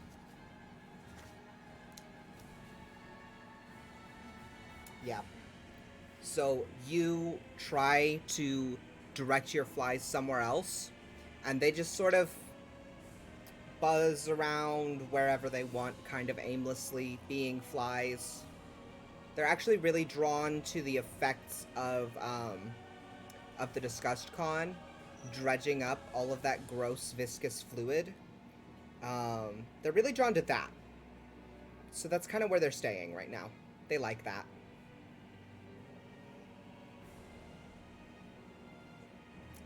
Alright, Stevie and Corey. More steel drums. More steel drums. Okay, so you're going to try to touch their heart again? I am. Go ahead and roll plus emotional. I got a 9 once more. Got a 9. Alright. So, But I'll do push-ups with Neferkitty if it'll make it a 10. was Don't that... you have a +1? I probably do. There was 2 points where someone said +1 to everyone in the party, and I haven't used any of those, so I don't know if I have one or both of those, but there's I think those. you should have one of them, so it would be a 10. So Yay, team I have a members 10. gain +2 ongoing against the target, and you're actually watching, as you do all of this, you're actually watching the Joy construct sort of not shrink or wilt, but close in on itself almost, which is obviously different than what happens when they're attacked. When they're attacked, they grow, they expand. So you're watching this this joy construct become a more solid form, almost. Corey. Nice. I love trying to win without fighting. Sometimes it's the best What? option. It's What? my favorite thing to try. What? No.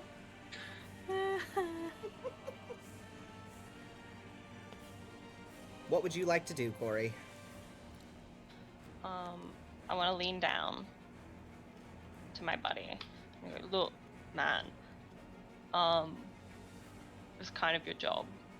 Because, like, if you do it, then everyone else will see that they can do it, and then we're better. So you really gotta help me out here. Because this isn't you. Weird construct thing. And I'm gonna try and touch the weird construct thing's heart. Roll persona.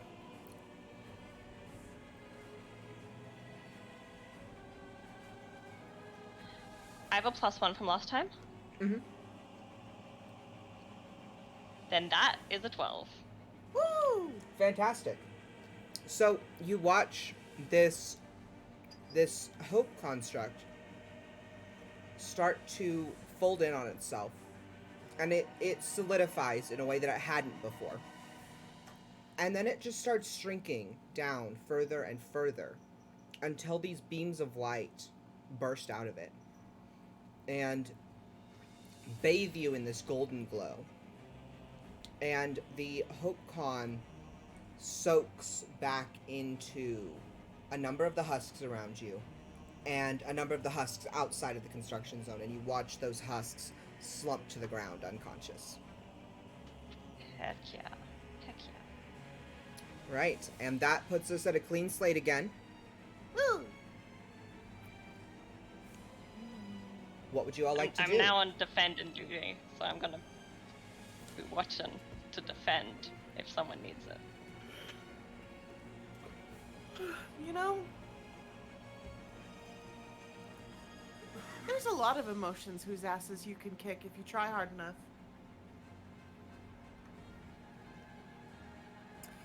Okay.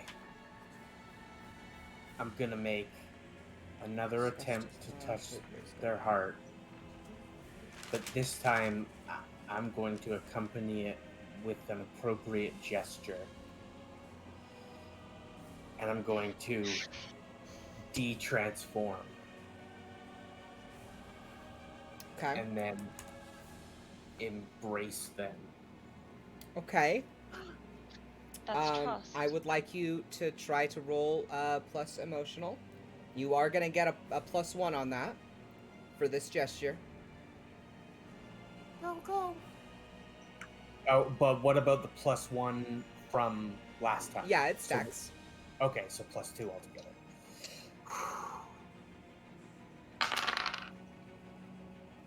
That's not bad. That's 11 minus 1, 12.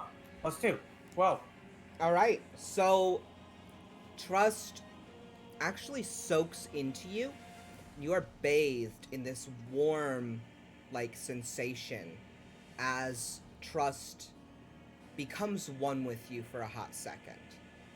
And then this blue light shoots out from you and soaks into, again, a number of the husks within and without the construction zone. And those husks all slump to the ground unconscious as the dark, shadowy miasma around the amphitheater shudders again. So, And then I trust will... has Can been I defeated. retransform? Or is that like another action? That's probably going to be the next thing you do. Okay. Then I will do that next. And I will think of something cool. Oh, yeah.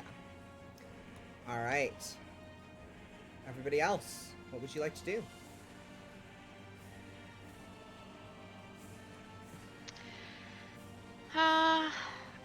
The desire hasn't like grown at all yet, right? Not yet. You No. haven't successfully caught its attention yet.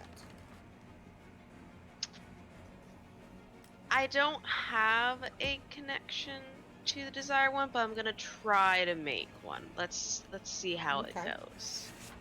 Go ahead and roll a plus emotional for me.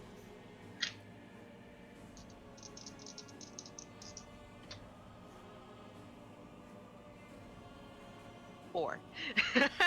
Yeah, so all So nah. all non-clash actions against the target that you take suffer a -1 ongoing. So you're now So going to be 3. at a -1 if you do anything. No, this is for future rolls against desire. If you do anything to desire that is not a clash action, you are going to have a -1 until it is defeated. So, yeah, you watch as desire turns towards you. And though it has no eyes, you can feel its piercing gaze. You have, unfortunately, caught Desire's attention. Desire wants something from you. From me. It desires you. So, Corey, Sonia, Stevie, what are you all doing? How's my steel drum working on my joy construct? Well, it's not So far. necessarily doing anything bad. Okay. Like I said, last time it did bring it down into a more solid form. You are affecting it somehow positively. Mm-hmm. At least as far as you can tell, it's a positive effect. Is it small enough that I might invite it upon my broom and fly away from this area to sort of spread out the constructs and continue to soothe it with sounds? So the intention is not to threaten or like drop it from a tall height or any of that, but is to sort of offer friendship and adventure to Right, this yeah. entity. I think you can do that. I need you to go ahead and roll plus emotional for me. You can show it a world? Yes. Shining, shimmering, splendid. 11. All right. So you can tell you're doing something right because joy is starting to seep into you, but not quite to the effect that Harper managed with trust. You're almost there, though. You know that you're on the right track. So I reach into my fabulous vest. There's a little pocket, and I pull out a little pouch of biodegradable confetti and offer it to Joy to sprinkle upon everyone joyously while we take a joyride. Okay. And to that effect, you all gain, your team members, gain +2 ongoing against the joy construct. All right, Great. time to kick Joy's ass. Yeah. So I believe Corey and Sonia still need to act. I'm torn because I'm seeing everyone else achieving results through nonviolent means. But also, But- you kind of want to But be I've violent. locked eyes with anger. And I feel like we understand each other.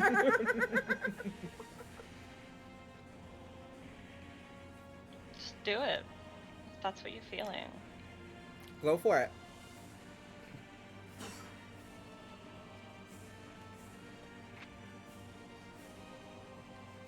Okay, I'm gonna propose something. Mm-hmm. And the thing I'm about to propose is upsettingly anime.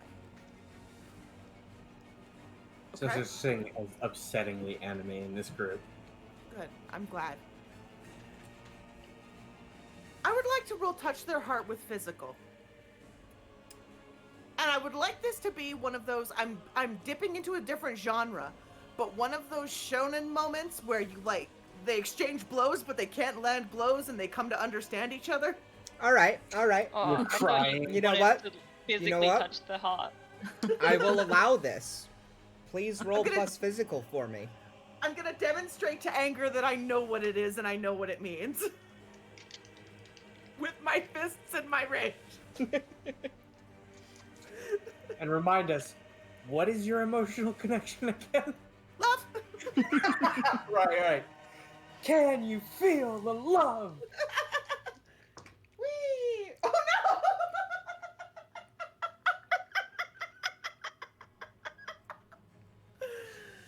Okay, so I need...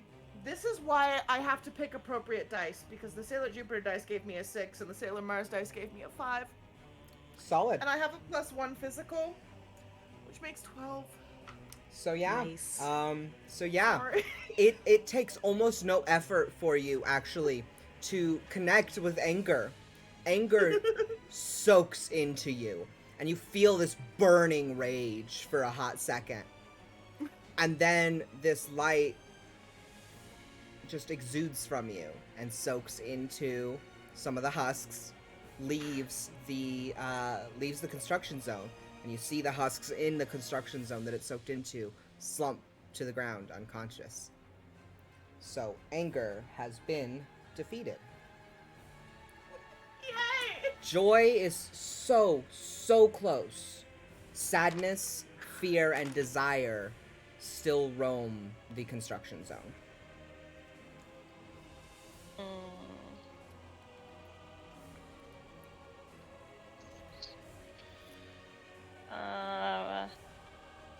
I'm gonna punch. Wait, what were the 3? Plus 3 said? Sadness, something, and fear, and desire.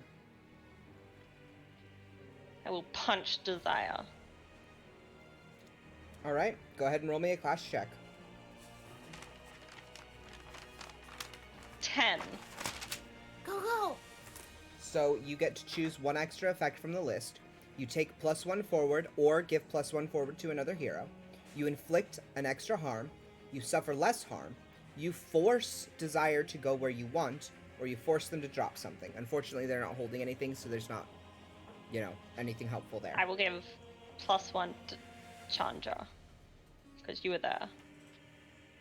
Okay. So, you deal how much damage again? 1. Okay. And it is going to deal 1 damage right back to you.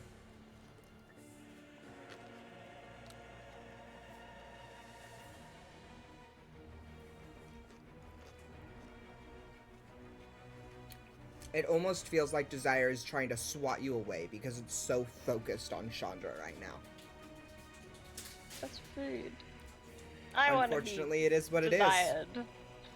Scotty, next turn I'm gonna see if I can pull some bullshit. Well, Do the it! good I news love is, bullshit! it's the next round. I believe Oh, everyone's good. acted, unless I'm missing someone. So I will once again try to touch Desire's heart, quote unquote, heart, but in a similar way to how I control my flies. Do you get what I mean? Like exerting my will upon it, sort of deal. Okay, you want to exert your will. I desire it.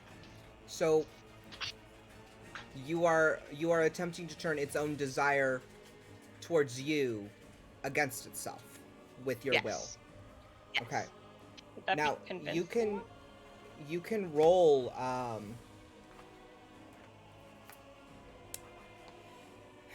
let's see here. Are you trying to convince it to do something, or are you just trying to connect with it? I am trying to convince it to die, basically. That is my desire. Basically, like, imprinting my desire onto it through its desire on Okay. me. Do you get what I mean? Yeah. Wow. I will tell you that convince someone, even if you roll high, you're not going to be able to get it to do anything that harms itself. So if you want What it, harms others? you could get it to harm others potentially. So you want to try and turn desire against The other constructs. fear, sadness, and or joy. Mhm. You're gonna have to pick one. Oh, joy. But go ahead Fear. and roll plus mystical for me. You are taking this at a -1 still though, because it is not a +1. class check. You still have to take the -1 from the it not being a class I know, check. but though. it's just so it just boxes off. Does it? Yeah.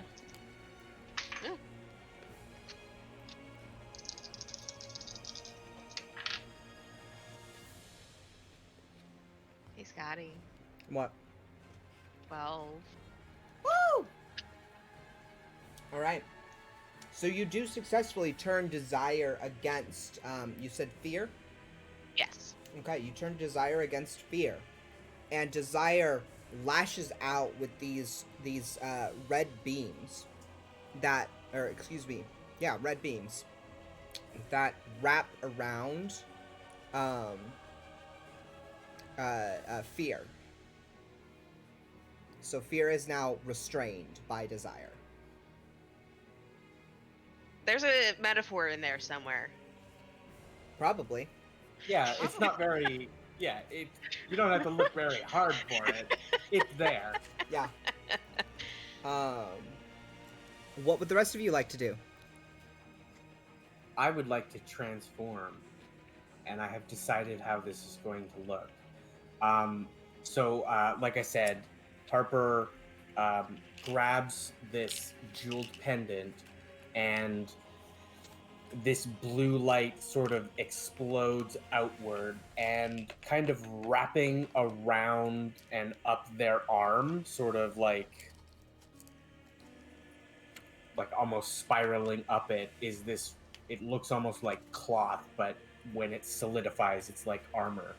And it's very similar to before, but now they have a helmet. Solid. Ooh. Solid. All right. That will be your action for this turn. So, Stevie, Sonia, and Corey, what would the three of you like to do? Don't tell anybody I did this. But Corey got a SWAT, right? You go, what? Yeah, You got Corey Corey got got kind right? of swatted off to the side. Like, I don't want anything to do with you. I don't know. You're not worth my attention. I'm going to try Really to hurt. unswat Corey. Okay. So you're I am doing that rolling lovely using healing ability. Gentle Winds of Healing is the idle ability I took. Well, first I have to roll Persona. Good thing for everyone, it's my best stat. Oh, Sailor Moon, why did you let me down? You're supposed to be good at this. Sailor Moon makes mistakes sometimes, It's an 8 though, so I do heal 2 damage to Corey. Yeah. which I believe was all the damage Corey's taken. No, I still haven't. I'm down 1, but Okay.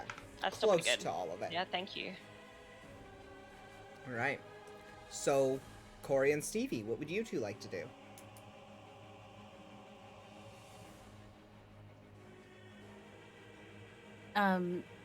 Does Corey need a ride? All right. Corey? To What where? are you doing? Just off the ground, away from the muck and the fighting? Oh, I'm okay. Yeah. All right, cool. I got healed. You weren't supposed to tell Uh, anyone you my- got healed. I My- had one request.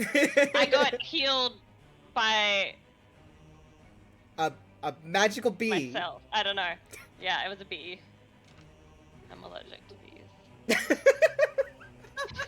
So funny. All right. Well, if the himbo and the thembo don't need to team up to do anything, Bowie. We can.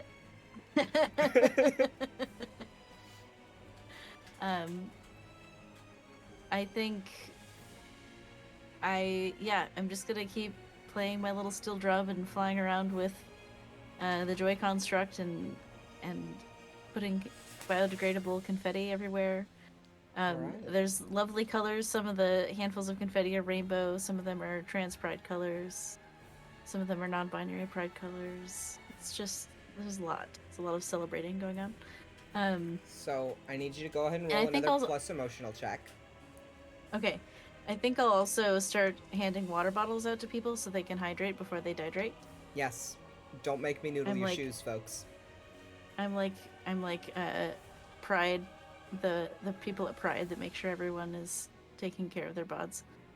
So I got a 5 plus 2, which is 7, and then do I still have a +1, or was that a one-time +1? I believe or that do I was have a an one-time ongoing +1 +2 forward. against the However, thing? Because due to all of the work that you have already been putting into trying to get your counterpart to chill out, I am giving you a bonus. So you do successfully get Joy to soak into you, and you feel just this complete and utter euphoria for a second. And then this magenta light leaves you and settles into some of the husks, and they fall to the ground unconscious. As you have successfully defeated the Joy construct. And now we don't ever have to say that again to avoid any legal issues. wonderful.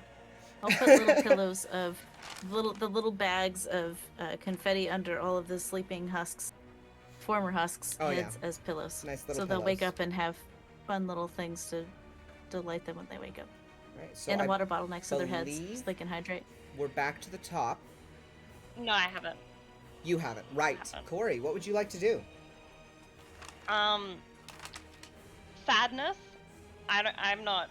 It's not my counterpart, but one of my abilities is that I see myself in everyone and can make a strong connection with anyone. Okay. You know, So- I'm good at making connections.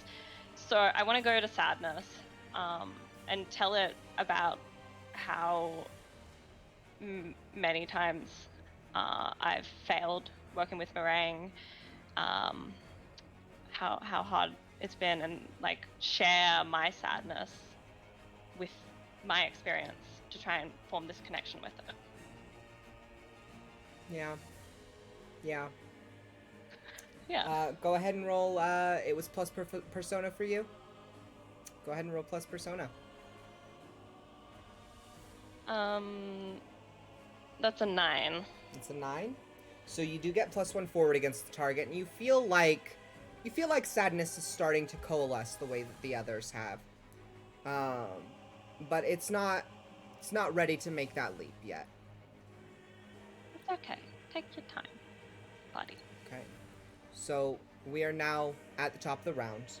Sadness is resisting a connection with Corey. Stevie has finally managed to calm Joy back down, make it happy again. The Fear Con is currently being restrained by the Desire Con. But those three, the Sadness Con, the Fear Con, and the Desire Con, are the only remaining constructs on the field. I would like to beat up Fear. Go for it. Roll me a class check. Yes. Is this a time to say we can do this together and I've got your back? It just might be. Yeah. Okay. So yeah. Good you'll point. be rolling plus physical. Yep. Yes. Now, are you doing this competitively or cooperatively? How are you feeling about Harper now that you've been working together a little bit?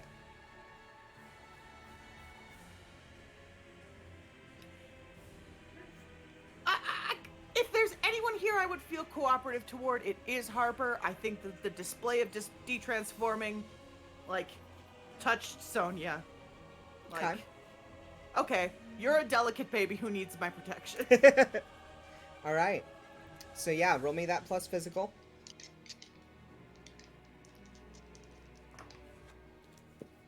That is 9. 9. From me. All right. Which means that the target has +1 forward, and you get a -1 forward on a persona roll. So Harper gets +1 on this class check that they are making.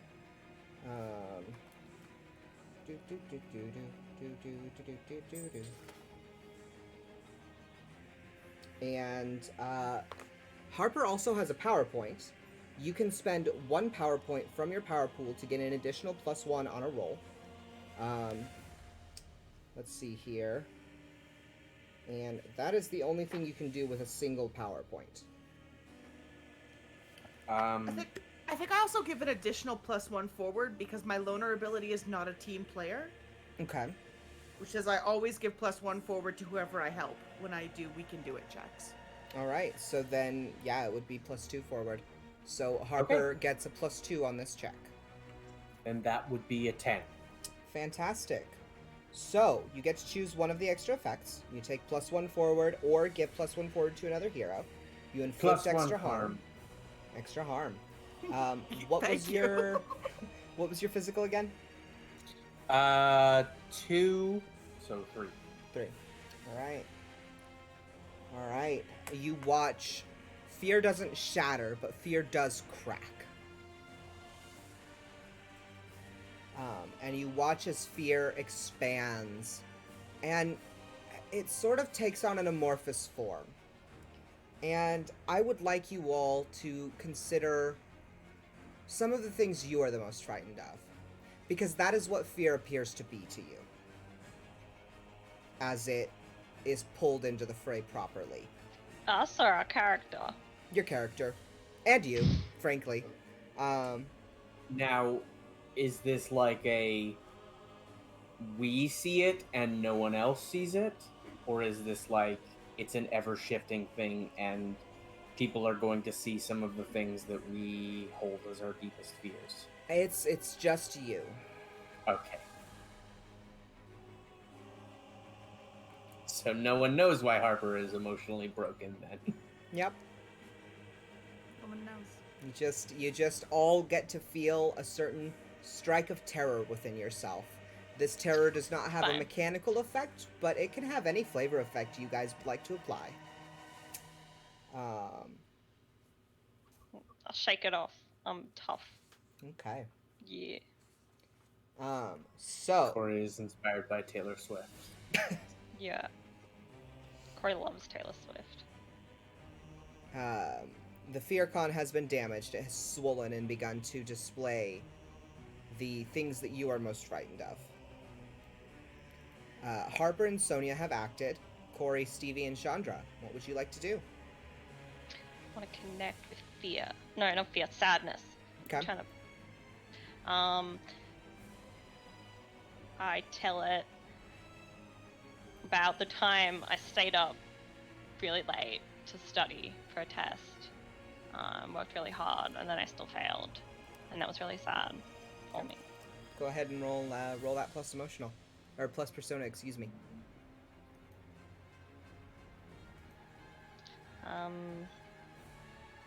8. 8. All right. So you did you apply your +1 forward from the last time? Okay. Unfortunately. You gain +1 forward again, but it doesn't seem to have an effect this time. It doesn't feel like you're connecting any more with sadness than you had before.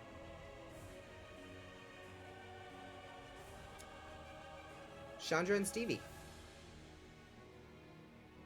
I think I would like to once again impose my own desire on it.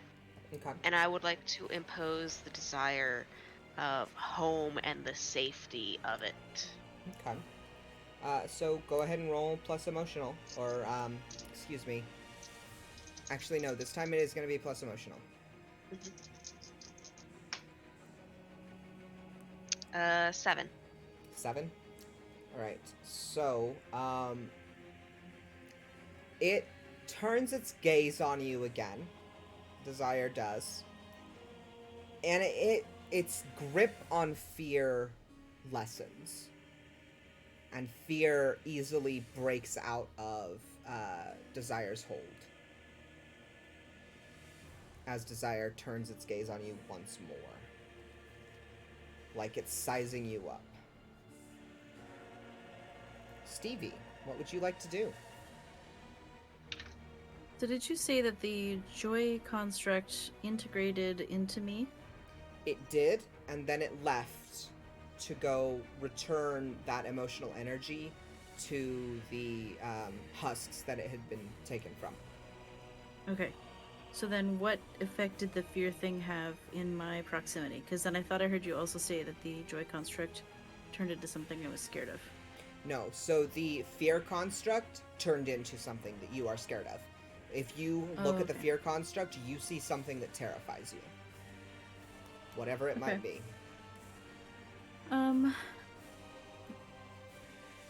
I would like to aid a teammate who is taking on the fear construct. Can you help me remember who is actively facing off in some way? That's Harper. Okay, I'd like to help Harper. Okay.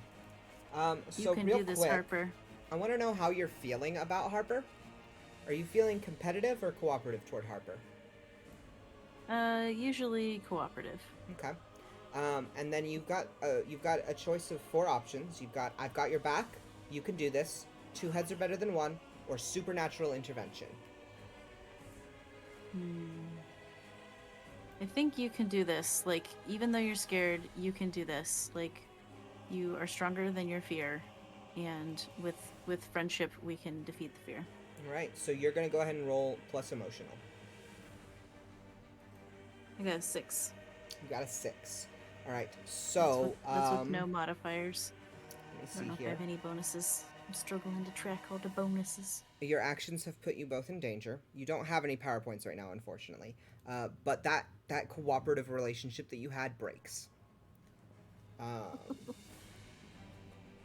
Yikes. So, however, you do give Harper 1 power point.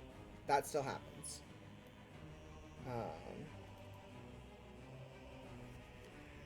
me see here.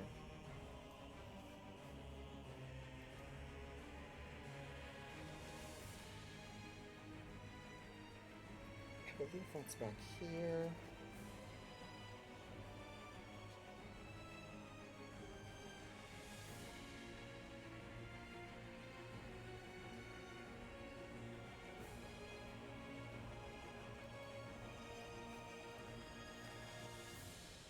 So, since your relationship is broken, you take -1 to your persona rolls when you're around Harper, and you take -2 to emotional rolls with Harper until you've repaired this relationship. You get -2. What was it? With Harper? -2 to any emotional rolls you make with Harper until that relationship can be repaired. Okay.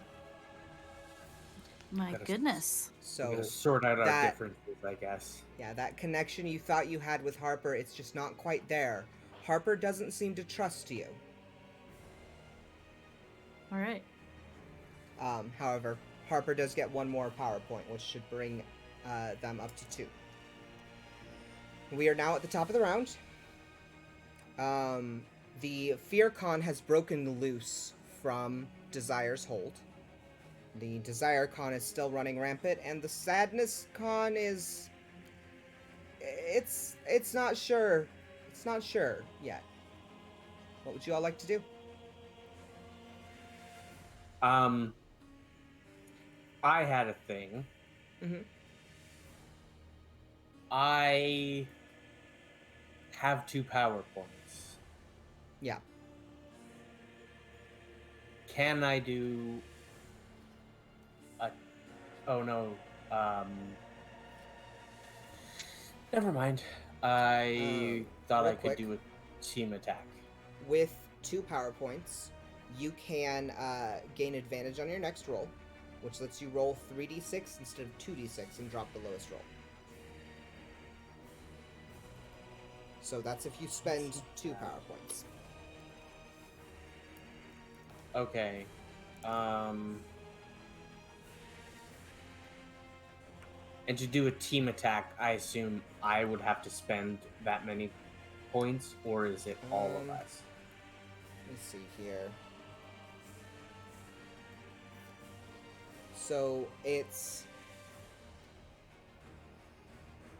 doesn't have to be all of you having points, but any combination of you have to have 5 points total in order for the 5 of you to perform a team attack.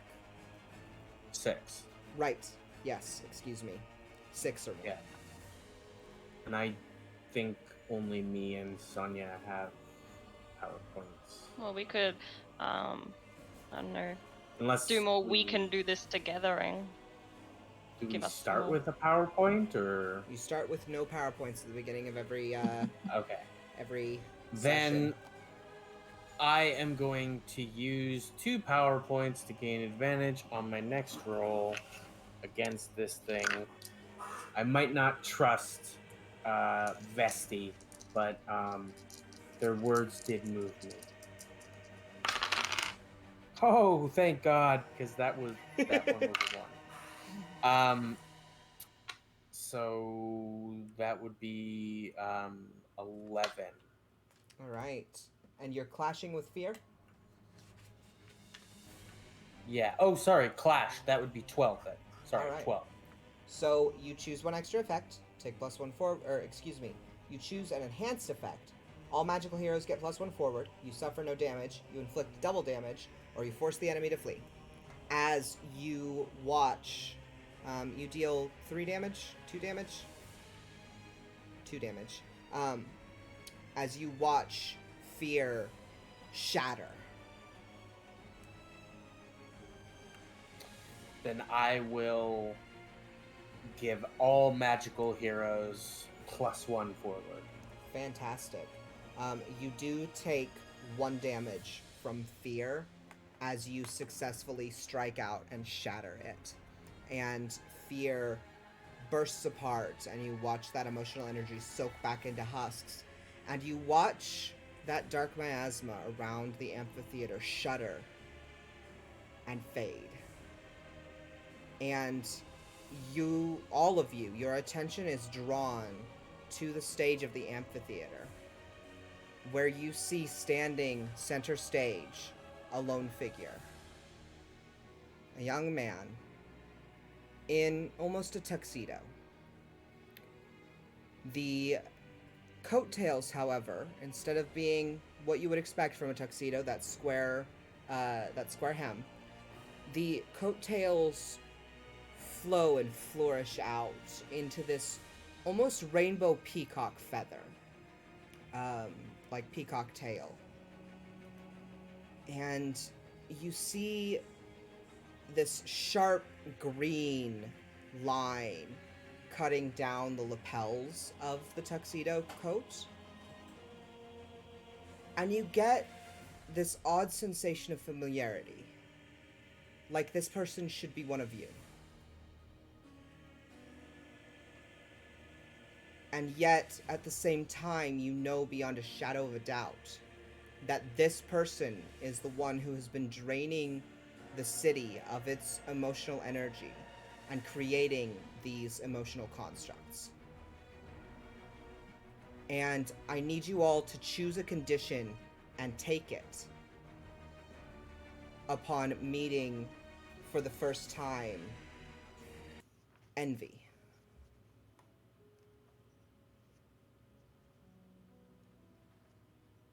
As you are all struck with a profound sadness that touches you in another way.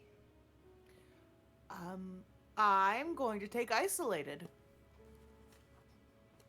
Solid. If it's one person doing this, it's one person who can finish it. I'm gonna take muddled because I'm confused. I would like to take isolated as well for the same reasons as Yeah. Right. So isolated inflicts a -1 on your emotional stat. Muddled inflicts a -1 on your mental stat. Hell yeah! Now I'm even stupider. Now I'm even more That's just- emotionally unintelligent. yeah. Stevie and Harper, which condition are you taking? Your options are enfeebled, muddled, isolated, self-doubting, and mundane. I'm gonna take self-doubting. Okay. So you take a -1 to your persona stat. I think also muddled for me. and that is -1 to your mental stat. Hell yeah. Quick question, Scotty. Is Mhm. like desire and the ones we haven't dealt with yet still there or no? So fear has been shattered, and fear was apparently the last one you needed to open up this amphitheater. Sadness and desire are still on the field, but your attention has officially been drawn to this individual on the stage, this young man, Envy. And those of you who are closer to the stage, you see this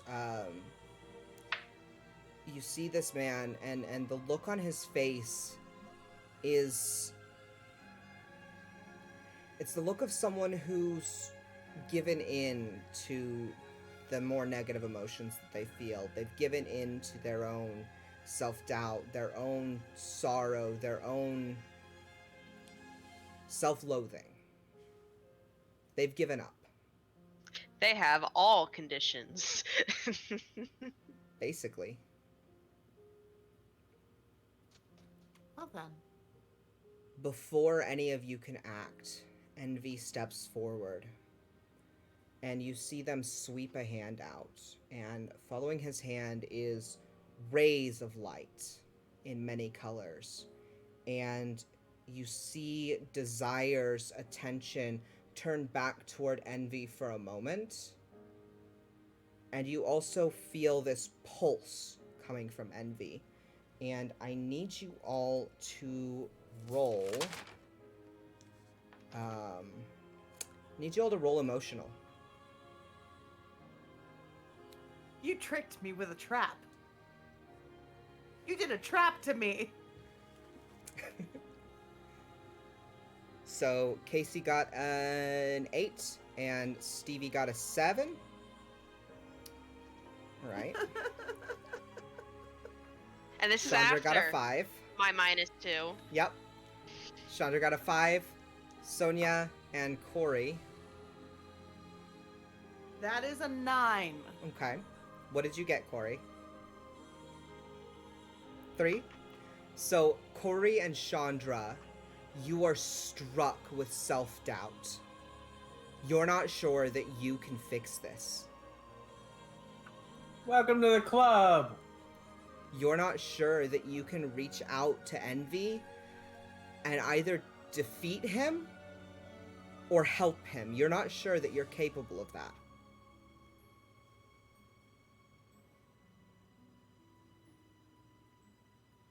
What would you all like to do?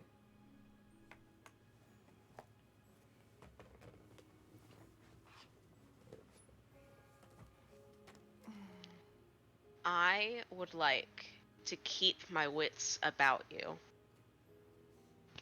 Even if I feel completely isolated and self-doubt, I would like to try to recenter myself. And I And would move like forward. to remind you real quick, self-doubt does apply a -1 to your persona stat. Mhm. So, you want to keep your wits about you, go ahead and roll plus persona.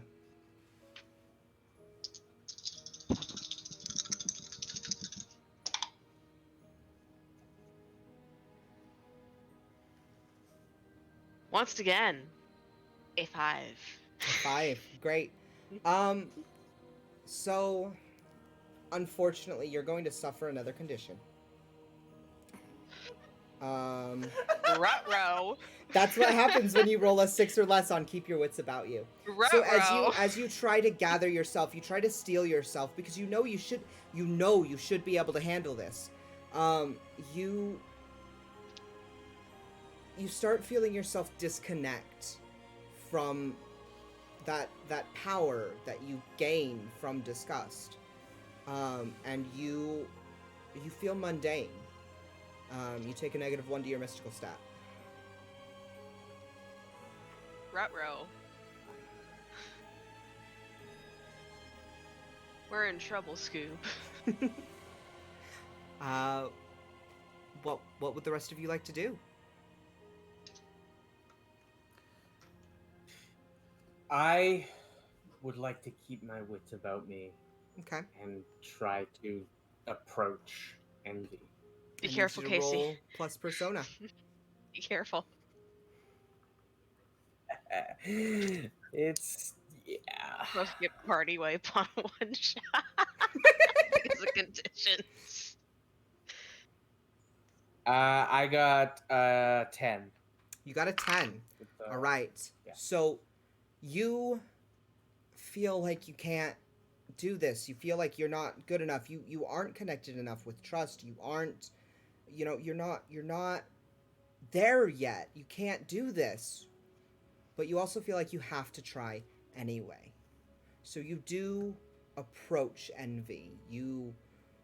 There's an oppressive weight almost. It's not physical, but you feel it as you stagger up the steps onto the stage. Stevie, Sonia, and Corey, who would like to act? I mean, what is my style? My style is I'm going to shoot an arrow upon the envy. Mm-hmm. Is that what we're supposed to do right now? No. Is that what I'm going to do right now? Absolutely. Go for it.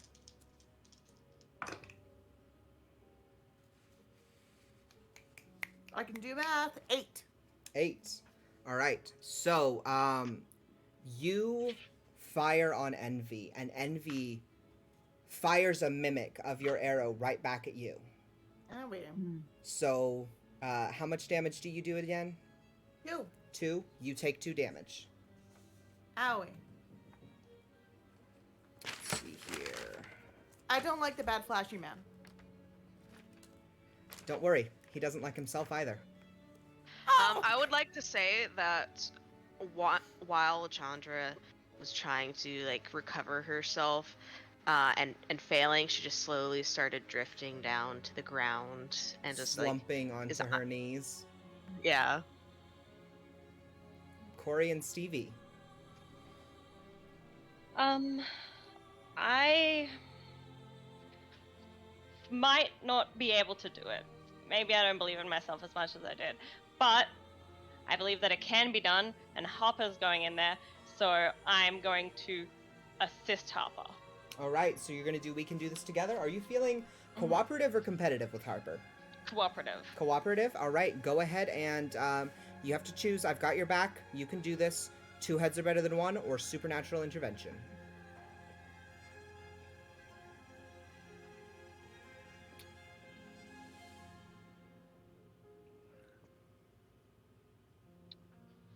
Can I pick any of them, or would some not be applicable to this? You can pick any of them. You can pick whatever you feel fits most. Well, I'm better at physical, but I don't know if we're going in for a fight.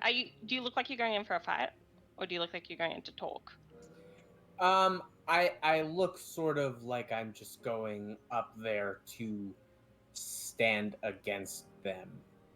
No, I've got your back. I'm there as like a second person support. So I'm gonna do that. Go ahead and roll plus physical. Harper, you do gain 1 more power point. Yes, I have a power point.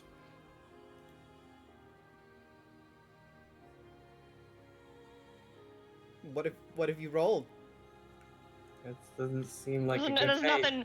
nothing. I was rolling so well. Yeah, that's a 5. It's a 5? No. So, you don't have any power, so you don't have any power to lose, but your relationship breaks. I do.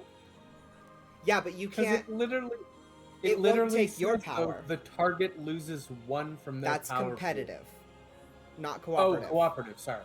How do I fix our relationship? That's You do a something. cute little scene later. Yeah, that's an end of the thing, or when things have calmed down. But your relationship is currently broken. You know, You're pretty this- sure that Harper just doesn't trust you. I'm gonna cry now, Harper. I'm sorry. Why would you do that? I just don't trust anyone. I don't trust myself. Stevie, what would you like to do? Oh, goodness.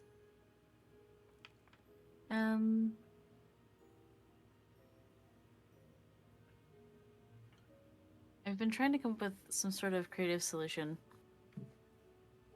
And there's part of me that wonders about using rest and relaxation, which is totally not something you would normally do in combat. But I'm imagining if this is, and I'm having a hard time tracking, so please forgive me for my ADHD. But if I'm tracking correctly, we have one enemy or opponent or threat left, and it is envy. Is that correct? Envy is your primary opponent, yes. Okay. Fear and desire are still out, or excuse me, sadness and desire are still out there, but they don't seem to be doing much right now. They've taken second stage. So my invitation to envy, and I don't know if this is rest and relaxation or perhaps it is convince someone for monsters and adversaries, but my invitation is that perhaps instead of being envious, we can take time to delight in the things that make everyone feel lovely and nice. So it's like, you know, in the polyamorous world, you have like jealousy, and then the opposite is the word that I'm forgetting. Where you delight in your partner's delight. There's a word for that. I can't believe I'm forgetting it. Anyways, so I'm wondering if instead of us compersion, that's the word. I'm wanting to somehow try to have like share about nice things happening in your life to generate a sense of compersion amongst perhaps the whole team, but especially with Envy, who perhaps if Envy felt compersion would calm down and be less intensely envious and would instead feel joy. So, go ahead and roll plus emotional. And this isn't really going to be rest and relaxation, but it's also not really going to be convince someone or touch their hearts. I'm kind of flying off the seat of my pants with this one. I only got a 5 with no bonuses. Right. So, unfortunately,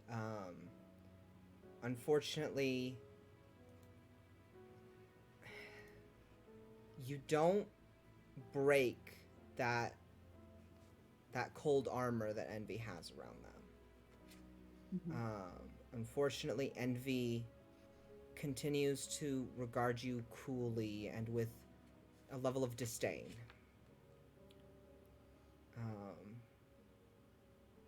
And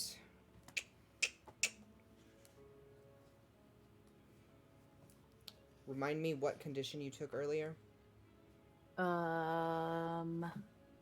Something that gave me a negative to mental. Is that muddled? Yeah, that was muddled. You are going to also feel isolated, which gives you a -1 to your emotional stat. Ooh.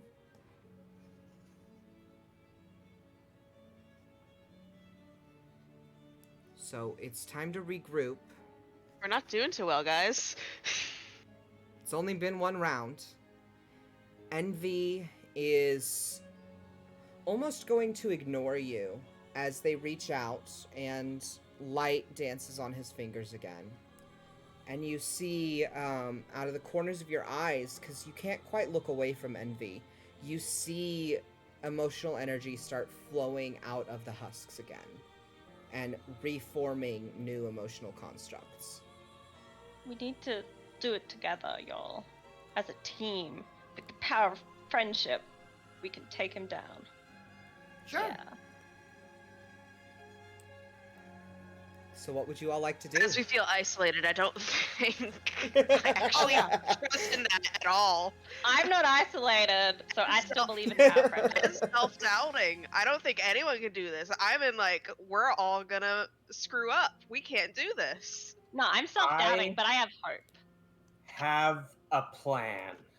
What's your plan? Before you do that, can I roll to protect Yes. someone and cover you while you do your plan? Go for it. You are going to be rolling plus persona.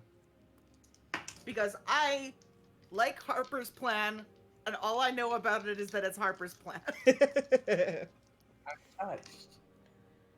Oh, that's a freaking lot.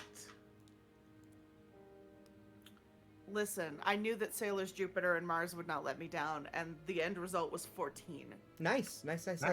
So you get to hold 2. So for a future action, you have 2 that you can apply. All right. You also get to choose an option below, which we're going to have you choose when something happens, since nobody's actually being attacked yet. Yes. Or So I since Harper isn't being attacked yet. So we're going to also hold on to those options for you to choose later. Yes. Because you Sorry spent to a hold butt to in. choose one. No. Please run away. Um, I run away with it. so my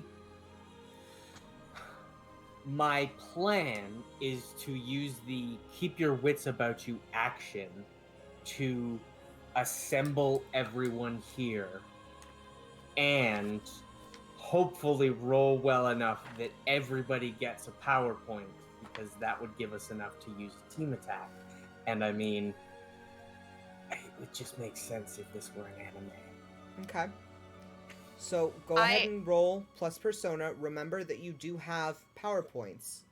Yes, I that do. You can apply to that if you want. I have a condition, but I also have a +1 to persona, so it just cancels out. Okay. I would like to say quickly, if anyone were to notice, the orchid on my breast pocket is starting to wilt. Okay. I'm falling into despair. I'm isolated Okay. and self-doubting. I am going to spend a PowerPoint to make that 11 a 12. Great. All right. So Stevie, Sonia, Corey, and Chandra all gain 1 PowerPoint. You watch Harper, despite how shitty they feel right now, you watch Harper stand tall in the face of Envy's waves of emotional despair. Say, together we can do this! So, Stevie, Chandra, and Corey. For starters, I believe, how many PowerPoints do we have total now? 6? 7, I think. 7? Alright. So, for starters, you now have access to the team attack from the power stuff. If I can get back to that page, that would be great. For which you have to spend 6 of your cumulative total power points. If and we spend any- 7, we get advantage on the roll. Yes. And any one of you can trigger this team attack if you want. You are going to trigger it. have to... What's up? Wait. Can I just fly at this guy and just try to punch him off from my knees? Are you just Oh. trying to do clash, or are you trying to do a team attack? Team attack. You are going to have to discuss your team attack with everyone else. Gotcha. Let me read out the details. You need to name the attack and state what desperate situation triggered them to call everyone together. Obviously, it's Envy. The group must spend points from their pools in any combination as long as it totals, 1 more than the number of you there are. If you spend points equal to the number of heroes plus 2, you have advantage on the roll. On a 12 or more, the villain is completely defeated in 1 blow, as well as any grunts the villain has with them. On a 10 or more, only the villain is defeated. On a 7 to 9, it wasn't enough, but you bring the villain to below half their health. On a 6 or less, the villain was waiting for that, and every hero takes 2 points of damage and gains 1 power point. And I'm also going to say that it doesn't have to be a physical attack. It can be a version of Touch Their Hearts that you use. Can it be a beam of our emotional energy to connect with it? Yes, it absolutely I like can. that. Can I propose that we do something because so many of us have just like this naturalistic plant theme? Can I propose that it play into that a little bit? Like Lilymon? I forget That was what for Scotty. Lilymons looks like. It's Like literally what the attack looks like. Oh, it's literally she like pulls out like a flower. It's literally called Flower Cannon, and it's a big cannon. It looks cool. Maybe like something a little bit more like Selfie's the end animation from Final Fantasy VIII. Okay. I like that. Explain for us non-Final Fantasy people. It basically just like replaces the entire battlefield with just a placid Sound of Music ass field of flowers, and the sun is shining and it's beautiful. And then the words "the end" appear on the bottom, and the enemy is defeated. Oh. It's very good. Right. So, are we doing a team attack? I think so. Oh, we had a raid. Yeah, we're being Yeah. raided. Thanks for raiding us, folks. We're in the middle of a very tense magical hero showdown. I'm doing fine. I'm depressed. So who Everybody is the has like most- 2 conditions. It's fine. I don't. You have 1. Our 3. Who I agree. has the most emotional? Who is the most emotional of us all in the game? Because out of game, it's me. Out of game, it's me. Out of game, it's me. Oh, Come on, no. y'all. I have a Okay. +1 right now. I I mean- had a +2, but then I got isolated. I mean, Okay. I'm emotional, but it's not emotional strength, if you get what I mean. Yes. Okay, but So- I don't have mechanically, any modifiers. who currently has the highest emotional stat? I think I have that. +1. I think that's Stevie / I have Betsy. -1. -2, baby. I'm flat. Okay, so it sounds like Stevie needs to go ahead and roll plus emotional. I think we're gonna spend 7 points as well to get advantage because. So Stevie will be rolling 3d6 instead of 2 and dropping the lowest of those. Okay.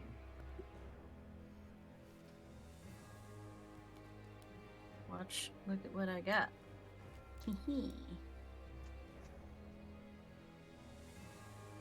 Yeah, that's. That's Woo! 10? 10. Is that a 6 and a 4, 10? So yeah. It's a 6 and a 4 for 10. So that'd be 11.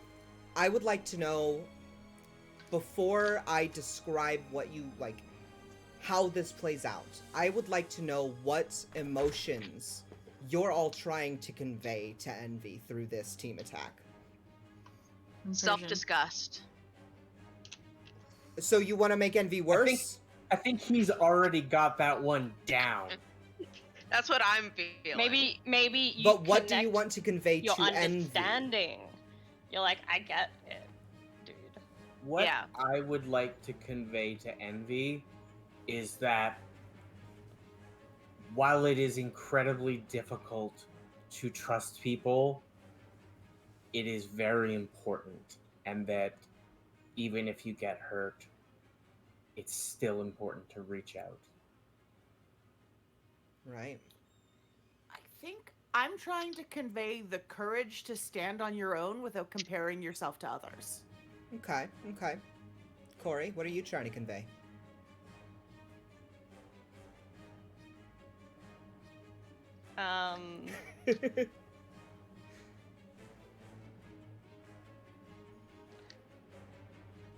Can't find anything. What Yeah. is Stevie trying to convey? Because yes, Well, right. yeah, we'll give May Compersion. some time to Yeah. think. Compersion and the joy of delighting in others. I like that. Hey, buddy, you're Um, not alone. I Yeah. also hate myself. Great. Great. That's so helpful. That's exactly what somebody who's in a bad place wants to hear, is that other people, you know, that you also hate yourself. And I'm here for you, buddy. I try, as a hopeful guy, I try to portray that hope and that I believe in him. You know, I know he can get past this. And then also I chuck in some Taylor Swift box, because that always helps Corey feel better. Great. Does that make him feel worse? So, you all put together your emotional, you know, messages to try and help this this individual. You gather together and you give this emotional outpouring, right? And your magical colors intertwine together and form this beautiful rose that it's this beautiful rainbow rose.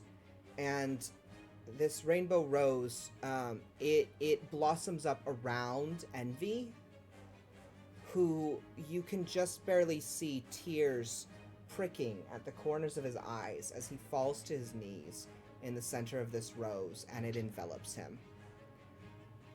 And everything goes quiet for a second. Everything calms for a second. You hear a faint noise behind you as the remaining emotional constructs and the ones that Envy had started to build crumble.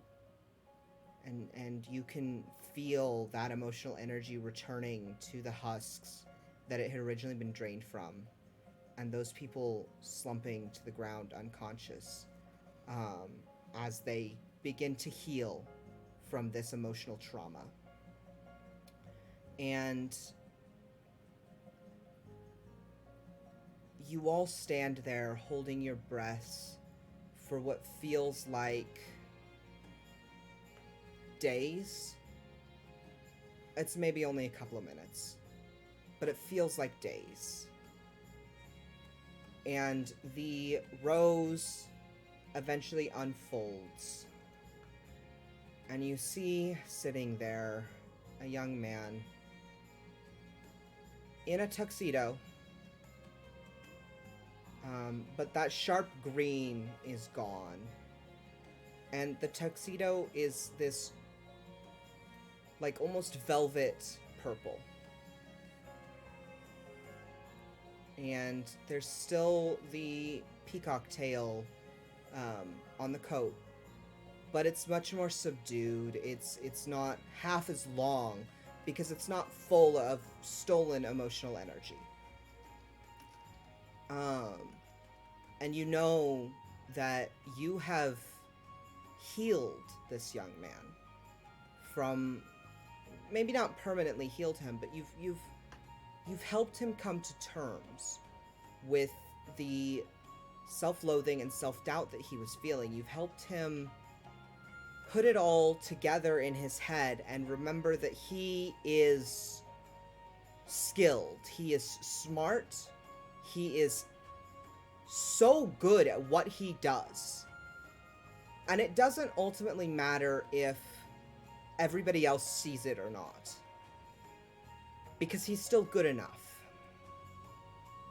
And you recognize that that envy is gone, and it's been replaced with the pride that it originally was.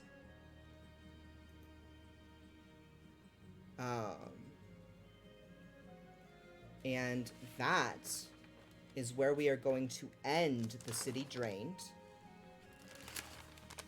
You have saved a magical hero that was corrupted by a dark force.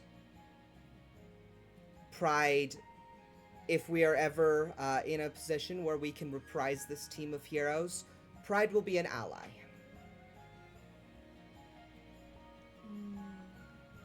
Heck yeah. Oh, We good. did it, team. I never doubted us for a second. I did. I never want to see some of you again. Chandra, who has still not said a word to any of you, takes a brief glance over the battlefield and then flies away. Okay, bye. So, normally a session of this would wrap up with some, digging into relationships, but this was a one-shot. You didn't have a whole lot of time to roleplay with each other outside of this emotional battle that you were all thrown into. So, should we reprise this, we'll probably start with an end of session. If we come back to this story and this group of of magical heroes. But for today, I like we're that. not going to do that. We're just going to wrap up here. I would like to wish everybody out there watching us a happy Pride. Thanks so much for coming to watch me run Glitter Hearts. This was the first game that I have run on stream instead of playing in. And I was super nervous about it, but I had a lot of fun running this game. Job. You did Well a done. fantastic job, Scott. I hope that I broke all your hearts for a hot second there. Yep. And thanks for playing my Glitter Hearts one-shot. I had a lot of fun with it. I've been wanting to play Glitter Hearts since it hit Kickstarter. And a big shout out to Greg Leatherman for making Glitter Hearts. I love this game. I've been a huge fan of Magical Girl series since I was knee-high to a duck. I grew up watching Sailor Moon. What? I love Magical Girl series. I love that. Yeah. I'm Oh, no. sorry. For Knee-high what to the a hell duck? is Just that? saying. Yeah, what the hell is that? Knee-high to a duck. It Here's just a- means here's that a I was duck. little. Knee-high to a Called- duck. Like, do you know I where have- a duck's knees are? Yeah. Down but I there. have That was how small I Down was. there, yeah. Where a I duck's have- knees is. Never heard that saying before. Today. Yeah, I haven't. You guys are acting Well, like that's a normal um, saying. Yeah. It is a normal saying here. Okay. Mhm. All right. I'm sure it's regional to, a section of North America. But Probably. yeah, I've Okay. been watching Magical Girl series and just absorbing everything about them since I was knee-high to a duck. So Glitter Hearts was like exactly what I needed. Well, Scotty, we should 100% talk about maybe doing a regular monthly thing where we Maybe. We'll have to see. I don't 'Cause- know how well I'm gonna be able to make stories on a monthly basis, play. but Yeah. we'll figure it out. So yeah, I had a whole bunch of things that I wanted to say, but I got really too deep into evoking Envy's emotions, and now don't remember everything that I was going to say on wrap up. If we could briefly talk about how they could sign up for our giveaway and what the prizes are. Yes. So we are running a giveaway. You can find the information on Twitter. I am sure that either Casey or Aaron could drop the link in the chat real quick. Thank But you, you Aaron. can find the information on Twitter. It is a completely free to join giveaway. All you have to do is fill out a Google form. It just asks whether you live in North America or outside of North America. It asks how we can contact you. That's about it. So all you have to do to enter is that. The prize giveaways are, there is one big prize pot. The big prize pot is a Colossal Philly Pride dice set from Heartbeat Dice. There is a standard Pride dice set of your choice based on the availability on Heartbeat Dice's website. And Pride Dice Vault from Talon and Claw, again, of your choice based on their availability. And a PDF copy of Preparing for Paris, written by our very own Logan, who is Ink and Stories in the chat. That's the grand prize set. Now, the grand prize set is available to anyone who enters. We will not be restricting the pool to just North American entries for that. It's going to be everyone. Everyone has a chance to win the grand prize set. Whether you're in North America, outside of North America, doesn't matter where. When you, if we end up choosing a North American entrant, like if a North American entrant wins, we will instead be setting aside one of the standard prize pots for specifically someone outside of North America. Because we have the shipping set aside anyway, we want to make sure someone outside North America wins. yeah. The standard prize pot is one of the standard Pride dice sets from Heartbeat Dice of your choice based on their availability, and a PDF copy of Time After Time, also made by Logan. So that's what we're giving away. Dice, games, dice vaults. It's going to be great. You can help us add more prize pots. Currently, we are giving away 1 grand prize and 3 standard prize pots. You can help us give away more by helping us achieve 100 total combined likes and views on the first episode of Everyone Dice Free Skies on our YouTube channel. You can donate to a handful of charities across, one of a handful of charities, excuse me, across the United States, Canada, Australia. We have a short list that the information is in that Twitter thread. If you have another charity of your choice that you would like to donate to that is also a queer-focused charity, just get in contact with me either on the Compass Rose Twitter or in our Discord server.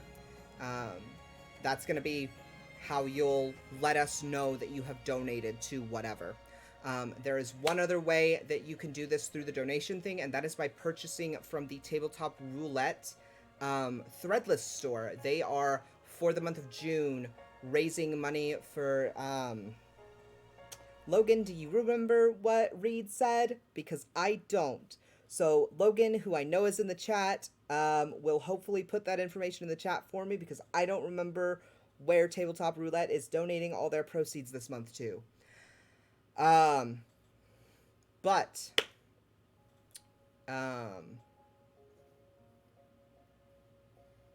I was making words. Those are the big ones. If you purchase from their Threadless store this month, just let us know that you've done so, and we're going to add you to our list of people who have donated. The total number of donations that we get informed about, it's not dollar value, it's just number of donations, is going to determine whether or not we add more prize pots for the donations. There are 3 opportunities to add more prize pots via donation. All of those details are in the Twitter thread. There are a couple of other ways to add prize pots via donation or anything else, so check the Twitter thread. That's the basic rundown of the giveaway. If all you can do to help support the giveaway is retweet it, just do that. Because that still gets us out further, it gets more people aware of the giveaway, and, you know, we want to make sure that lots of people, know what's going on.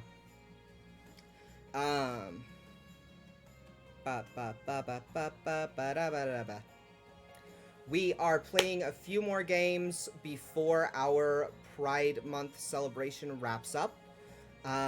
We've got, of course, Everyone Dice tomorrow night. That's Free Skies, our Sky Pirate campaign. Next Tuesday, we will be playing Monster of the Week. I'm going to be running a Monster of the Week one-shot. It's going to be fun, rock and roll themed. On Wednesday, Casey will be running a Masks one-shot. We really like the Powered by the Apocalypse system because it's so easy to get into. And then on Thursday, Logan will be running the remainder of the Preparing for Paris game that we started this past Thursday.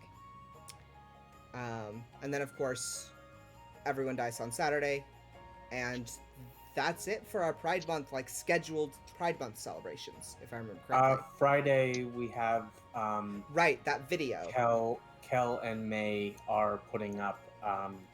It will be on our YouTube channel of Kel drawing the characters from Free Skies with their respective pride flags, while them and May have a little delightful chat. So make sure you tune into that as well. So I am going to have Kat go ahead and remind you all where to go support them. Hi. I have been Kat. I was Kat the whole time. I am the host king of the podcast Sword of Symphonies. And wow, that's a fun time. Wow. My very cool friends playtest the game I made. Speaking of games I made, I am the lead designer at Peach Garden Games. And you can find the podcast and the games at peachgardengames.com. And thank you. I had a lovely time with you all today. So, I believe that's everything, unless anybody else has something super important to add. I just want to quickly drop Gender Meowster's link tree in the chat. I'm also going to drop the link for Peach Garden Games. Thank you. Because y'all do some fantastic work, and more people should put your work in their ear holes. Oh, well, thank you for that. Yeah, but I had a lot of fun, Scotty. Thank you for letting us unleash our inner magical hero. Yeah. Mwah. So, that's everything. Real quick, I had somebody, I think it was Logan, point out the music cues. Unfortunately, my players didn't get to hear the music cues. However, I will let you all know on the Twitter what songs I used for what sections, so you can check those out if you really want to. The music that we used tonight was all composed by Alex Rowe, who you can find on Bandcamp. He's also available on Spotify. I'm sure his stuff is on YouTube. But he very kindly allowed us to use his music in our streams. So, we have been, and I've been abusing that privilege, especially today, because his music just hit all of the right emotional notes for every scene that I wanted to have tonight. So I will release a playlist of those songs, including the one that I didn't get to use, because you guys went a different route.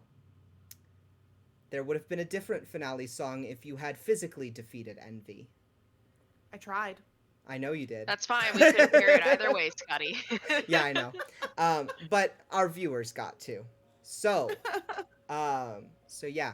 If you liked the music, look up Alex Rowe on Bandcamp. That's going to be the best place to support him in making more music. And that's everything. So, happy Are we Pride, ready to y'all. raid? Yes. Happy Pride. I am We going are to put going us to- back on our schedule card, and then someone's going to have us raid another channel, so stay tuned to help support more queer content creators during Pride. And yeah. Drink some water. Don't make me come noodle your shoes. Wear your mask. Wash your hands. Take care of each other. Mwah.